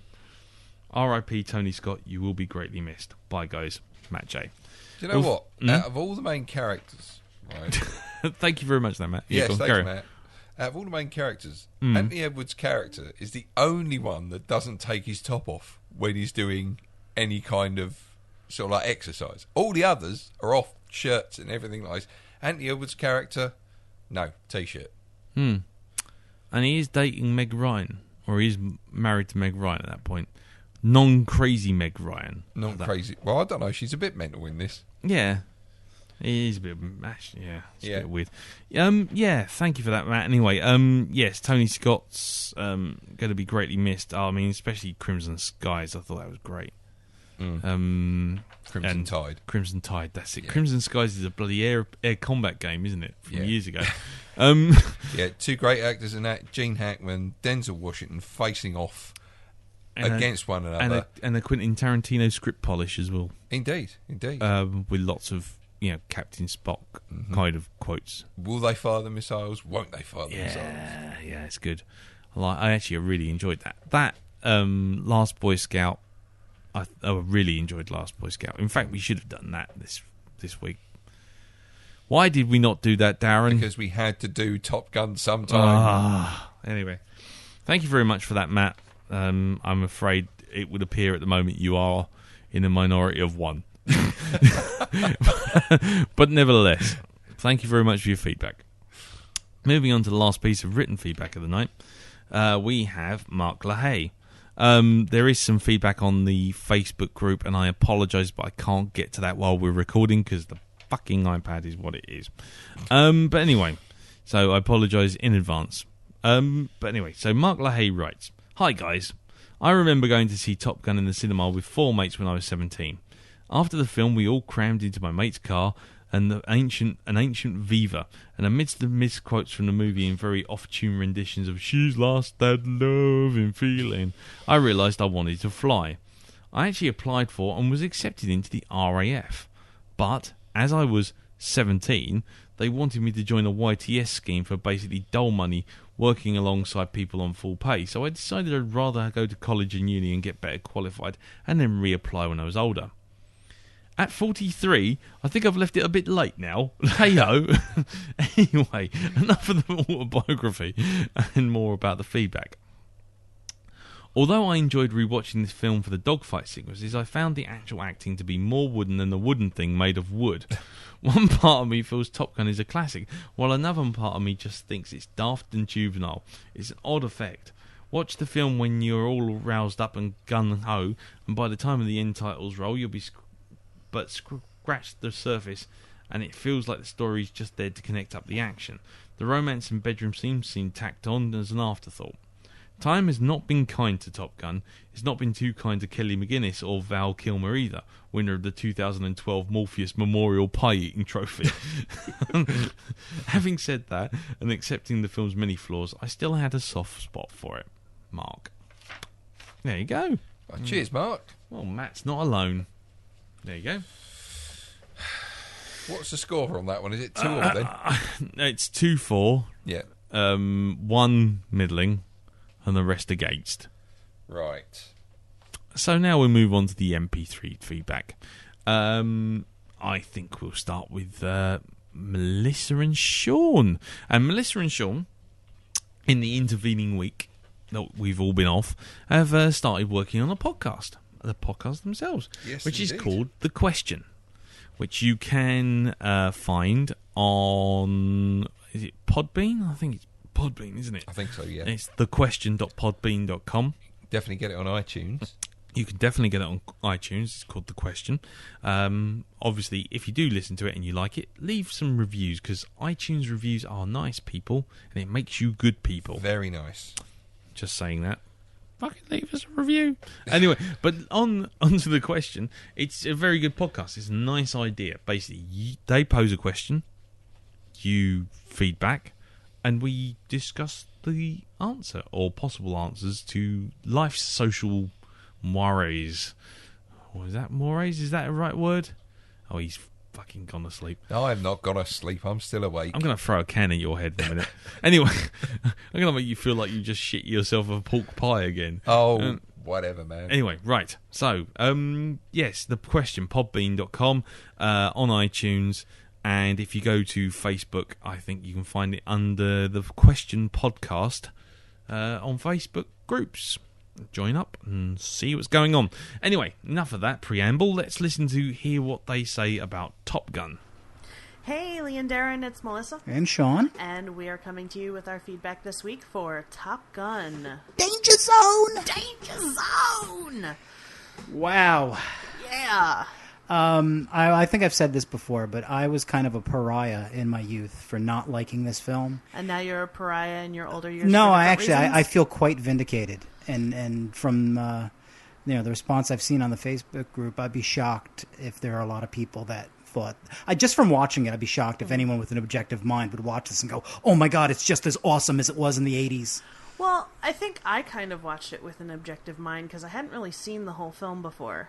Yeah, watching it, and I think you may have said this first. If not, I'll totally take credit for the idea. But it did seem like a parody of 80s movies. Yeah, it basically, it was very formulaic. It's like they sat down with a book of, okay, how do we make the consummate 1980s, like, kick-ass action, sort of buddy cop sort of film, but without the cop portion of it. Yeah. Well, I think what gave you that idea is that it was the commander on the ship who's like the typical, you guys are a bunch of assholes, but we need you, kind of like.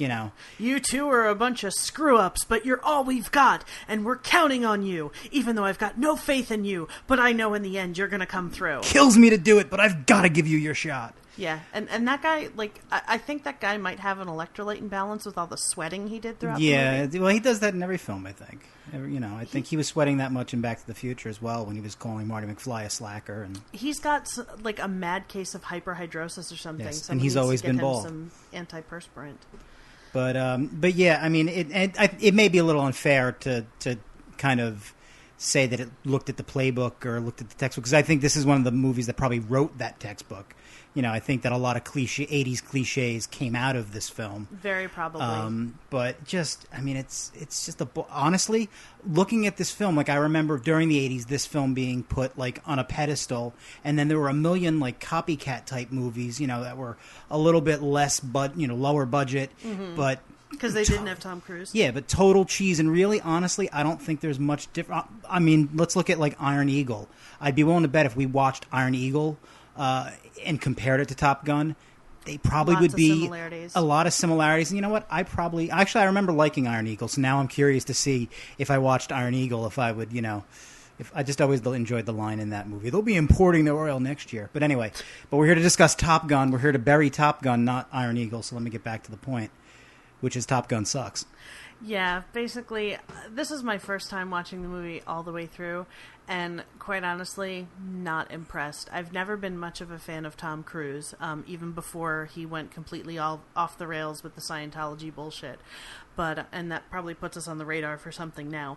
But, yeah, just not a very good movie. Tom Cruise does not come off as likable in any way, shape, or form. I don't think he ever comes off. To me, he never comes off as likable. The moments when he's trying to be, very intense and dramatic, he ends up looking like a stalker. When he's trying to be very emotional and distraught over Goose's death, he looks like he's about 3 seconds away from puking. And the whole storyline is just very, very predictable. It's like the whole scene, or the whole trope of the guy, spilling the coffee over himself when he, when Maverick buzzes the tower. Did they need to do that more than once? It was very obvious, when they repeated that. I didn't mind that they did that more than once. That's actually one of the gags that I always did kind of enjoy, find funny. But it is really ridiculous that the same guy ends up on the ship at the end. It's like, how did everybody end up on the same ship? Mm-hmm. I know that there was a conflict there, but, I'm sure there was more than one ship in the area. Yeah, it all felt very forced. And, having I'm still bothered about the guy, with the coffee.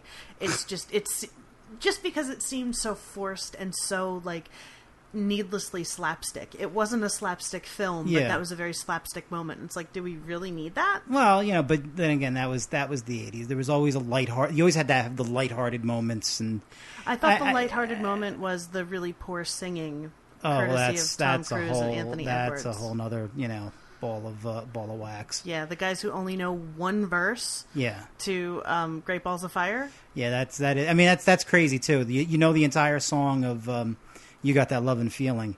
And by the way, my favorite scene in the movie, and it's always been my favorite scene in the movie, is the very end of when they sing You've Got That Loving Feeling, because when the black guy takes the mic and starts singing, baby, baby, I get down on, and it's just awkward because He's everybody, the only voice you hear, and then it just all of a sudden out. It just fades away. But then the funny thing about it, and this is what I love, you still hear them singing after it's over, and he's there hitting on Kelly McGillis and everything. It's like, did they just continue the song and just walk around the bar and just annoy the shit out of everybody else in the bar? I want to know. They annoyed the shit out of me. Those are the things I always want to know when I see these movies. I always want to know the what happened after the fact. We heard it. We know it exists. What the hell were they doing? Who were they singing to? Yeah.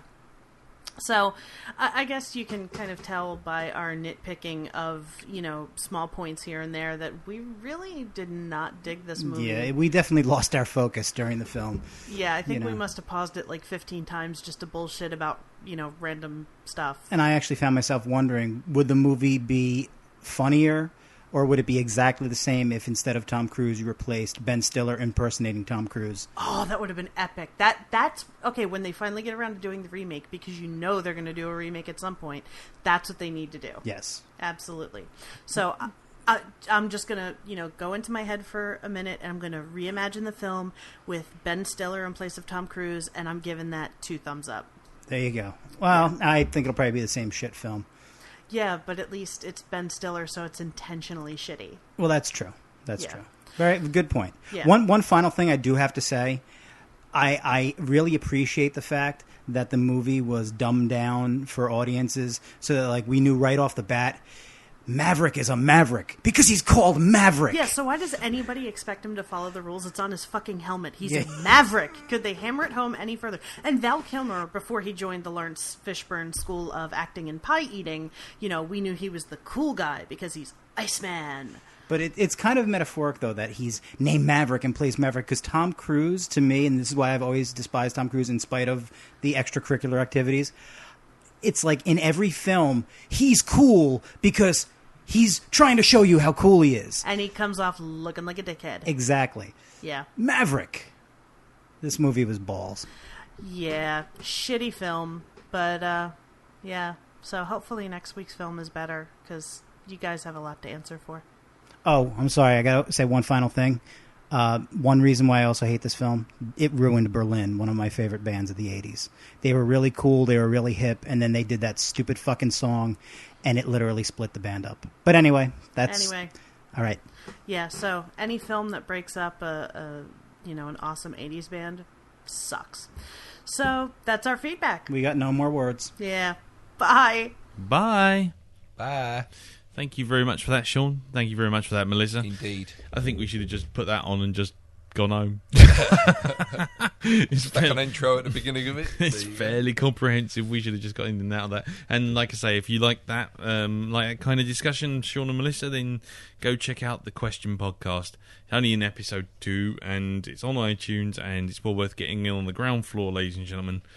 Get in now while it's still starting and still evolving. Help shape it. Let it happen. Let it grow around you and all that kind of stuff.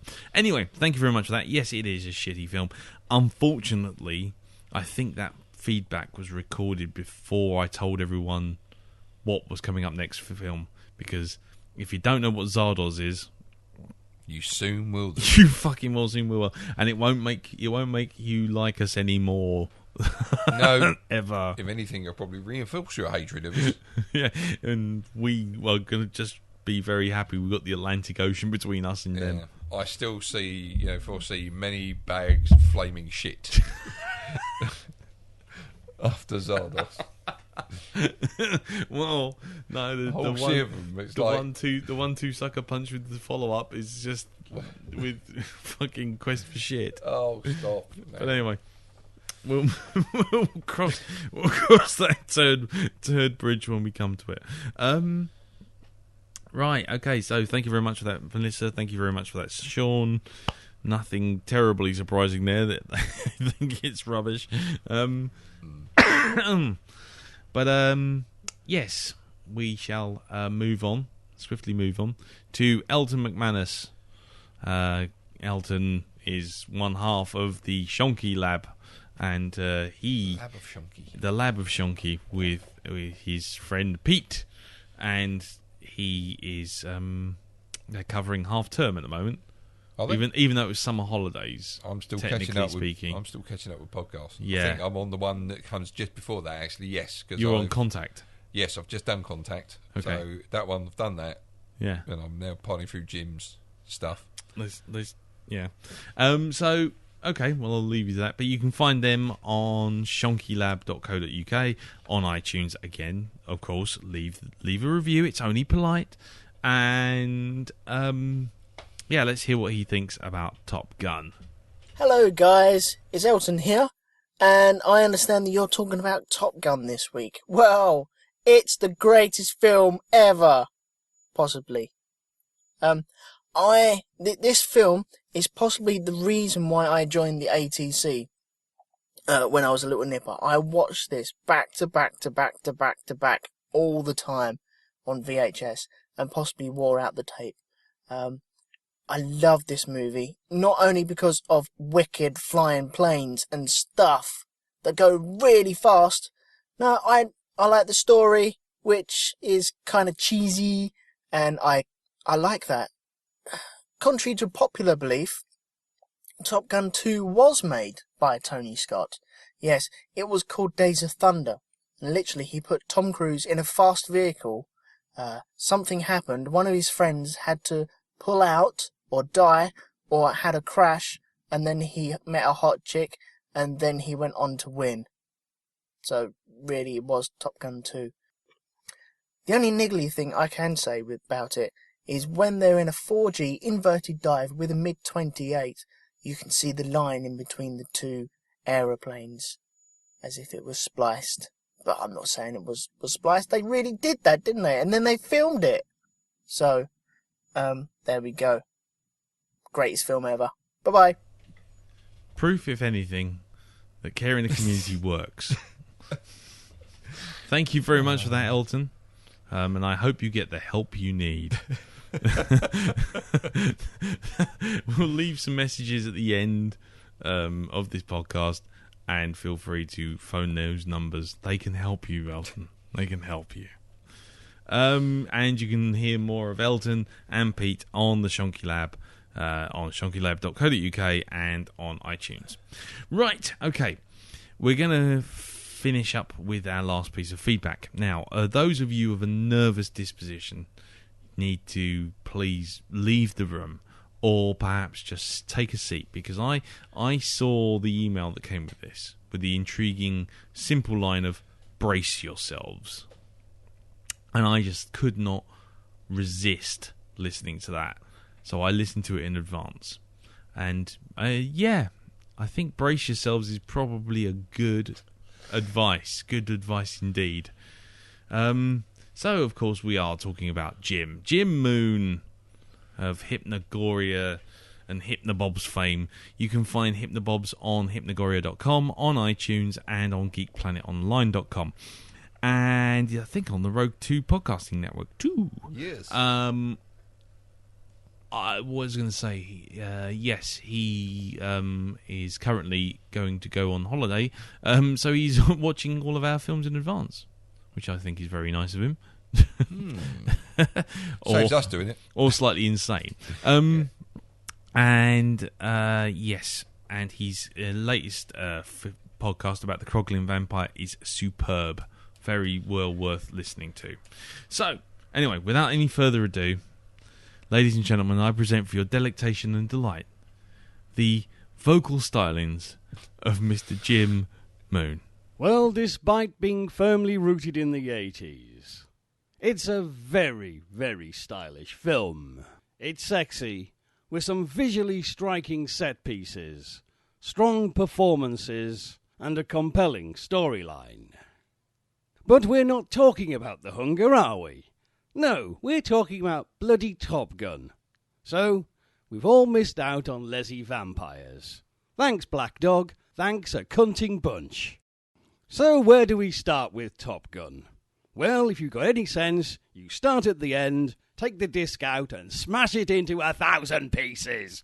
God, I hate this film. It's utter shit. I hated it back in the 80s, and watching it again now, I hate it even more. Now, a lot of people will tell you that Top Bloody Gun is complete rubbish because it's so 80s. And that's very true.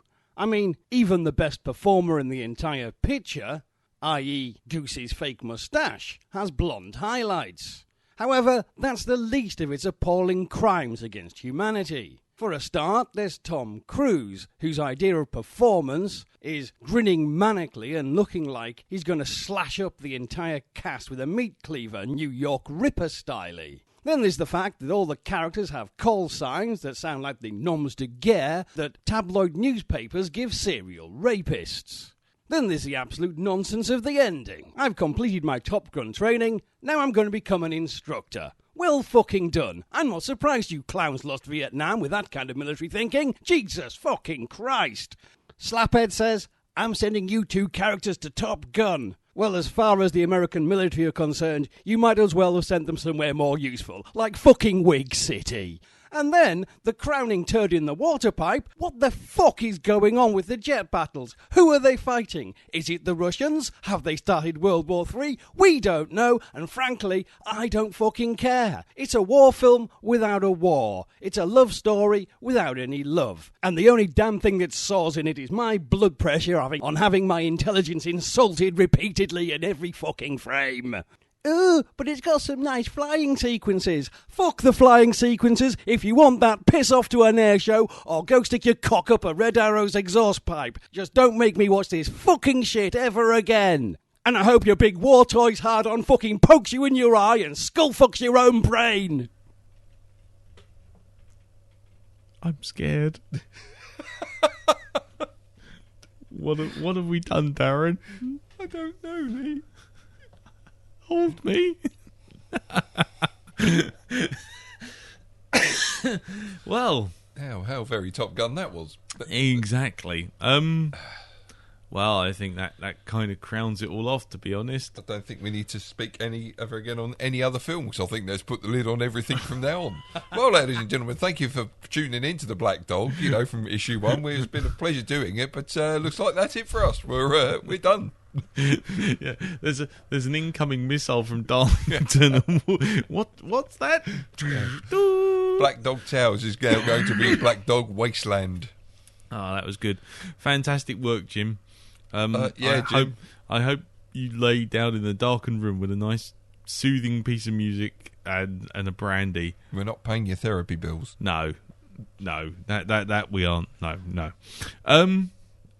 Well, that concludes that. I think Top Gun's definitely gone down in flames. All done now. I think, yeah. All done. I think the danger zone has passed. Right.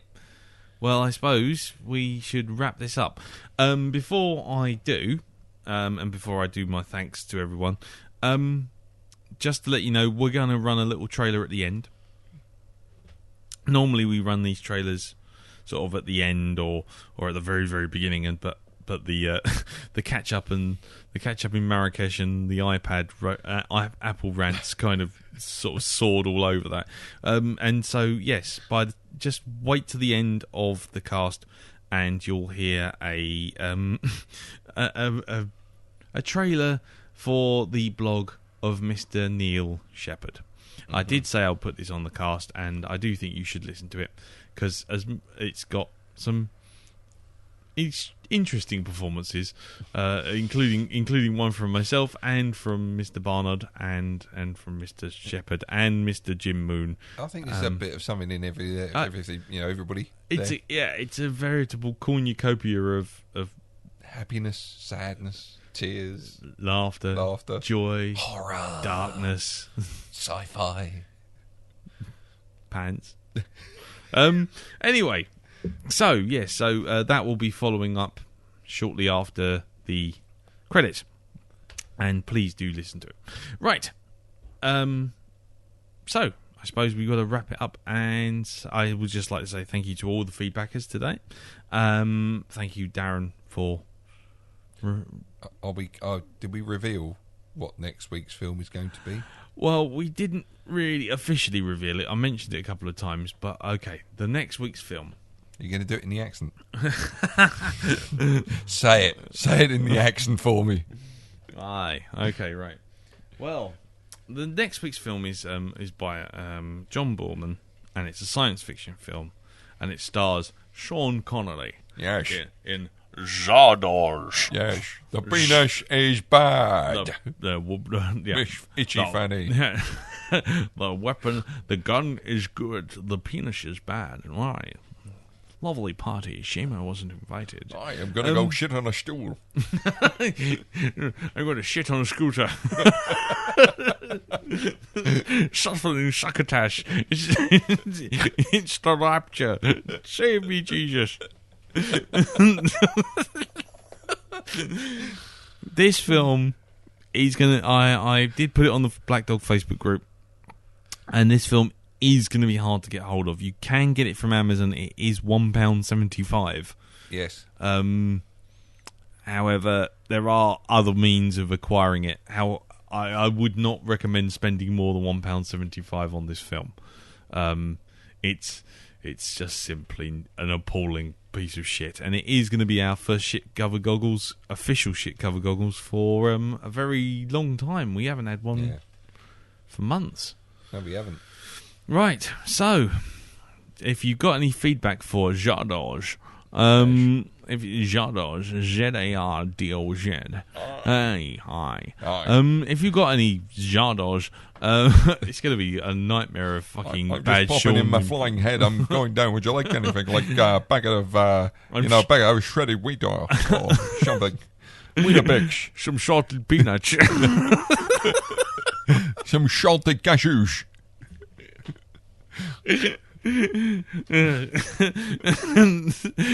Some saucy sauce. Maybe a Magnum or Cornetto. I'm going now. Tell me now I'm double parked. Do you want some soft whip? Yes. Anyway, if you want to send feedback in for Zardoz, the ice cream man, just send it to Blackdog at geekplanetonline.com or put it on the Facebook group, which is the which is the Blackdog podcast, which you can find on Facebook. So it's facebook.com/the Blackdog podcast. You can catch us also on Geek Planet Online forum. There's a Blackdog section there, and you can also send me tweets. I'm at Cartoon Beardy. Darren's Blighty01, and Darren Diamond is in jail. Right. Anyway, so we'll leave it there, and we shall see you all next week. Thank you so much for listening. Good to have you back. Yes. And yes, we'll see you all for Zardoz. And don't forget to listen to the special thing at the end. Yes. Yes. The trailer. Yes. Yes. And maybe an outtake or two. Aye. Aye. Aye. Would you like some shabba dip? Aye. You know, my favourite singer is Sheena Easton. Seashells on the seashore.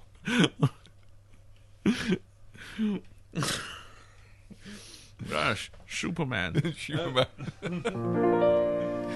Now is the time to say goodbye. Goodbye. Now is the time to yield a sigh. Yield it. Now is the time to wend our way until we meet again some sunny day. Goodbye, we're leaving you, Skeletor. Goodbye, we wish you fun. Goodbye, goodbye, we're leaving you, Skeletor. Goodbye, we wish you fun. Goodbye,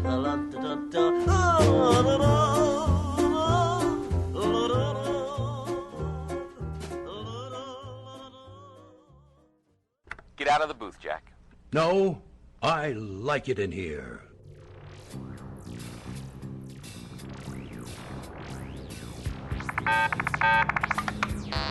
Mort calling Orson. Come in, Orson. Mothership Operations Remote Communication Channel calling Planet Orson Galactic Command Base. Are you there, Admiral Moon? Admiral Moon receiving, Commander. Nanu. What was that, Commander? Nothing, sir. Just clearing my throat. What's been going on, Commander? We haven't heard from you in weeks. Well, sir, it's a long story. Ribbit. Commander, did you just say ribbit? Like I said, sir, it's a long story. Well, report, Commander. Well, sir, you know how when the Galactic Alliance first became aware of planet Earth many years ago, the decision was made to destroy the planet for its crimes against galactic cinema and churning out identikit Oscar bait rubbish? But it was decided at the last moment to give Earth a reprieve and dispatch yourself and Gort, an android officer of the Galactic Alliance Cinematic Police Force, to try and convince the planet to treasure the joys of rubbish B-movies and stop taking cinema so seriously. I know all this, Commander. Yes, sir. Well, happening upon a former Galactic Alliance commander who had been injured and had to transplant his brain into the body of a frog, my crew mutinied. In all that Walter, the so-called Einstein frog who made a brief appearance in Mark Dacascos' martial arts flick Drive, Gort and his girlfriend Helen Cox of New Empress magazine have switched my brain with that of Walter and fired my new froggy body off into space in one of our escape pods, allowing the evil Commander Walter to take my place. The traitor! How are you communicating with me now, then? I have found a dubious ally, sir. Oh, hi, Danny. By Rigel Seven's moons! You must be desperate. I will stop at nothing to make it back to the mothership orbiting Earth and bring Commander Walter to justice, sir. Good luck, Commander. Thank you, sir. I'll need it. Visit thehwstudstill.com to join Galt and the Commander in their continuing adventures to defend the honor of the humble B-movie and protect Earth. There will be romance. Oh, Gort, I think we've made a terrible mistake. Hold me. Thrills. Renounce your vile B-movie watching ways and you may have a place amongst the Blackdog Armada. Horror. He made me watch Batman and Robin. And action.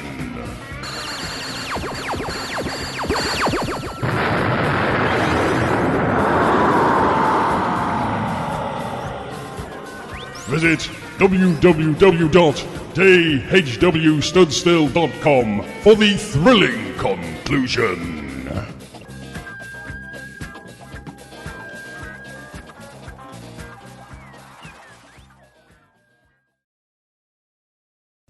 and whatever. I said a hip hop, the hippie to the hip hop, hop with the bang bang, the booty to the wob blob blobbity, bim bom blobby to the rhythm of the boogie to be. Now what we hear here's not a test of rapping to the beat, but me, my friends, and my crew are going to try to move your feet. See, I am Wonder Mike, and I'd like to say hello to the black, to the white, the red, and the brown, the purple, and yellow. But first, I've got to bang, bang, the boogie to the boogie, play up, jump the boogie to the bang, bang, boogie, just rock. You don't stop, rock the rhythm that'll make your body rock. Well, so far you've heard my voice, and well,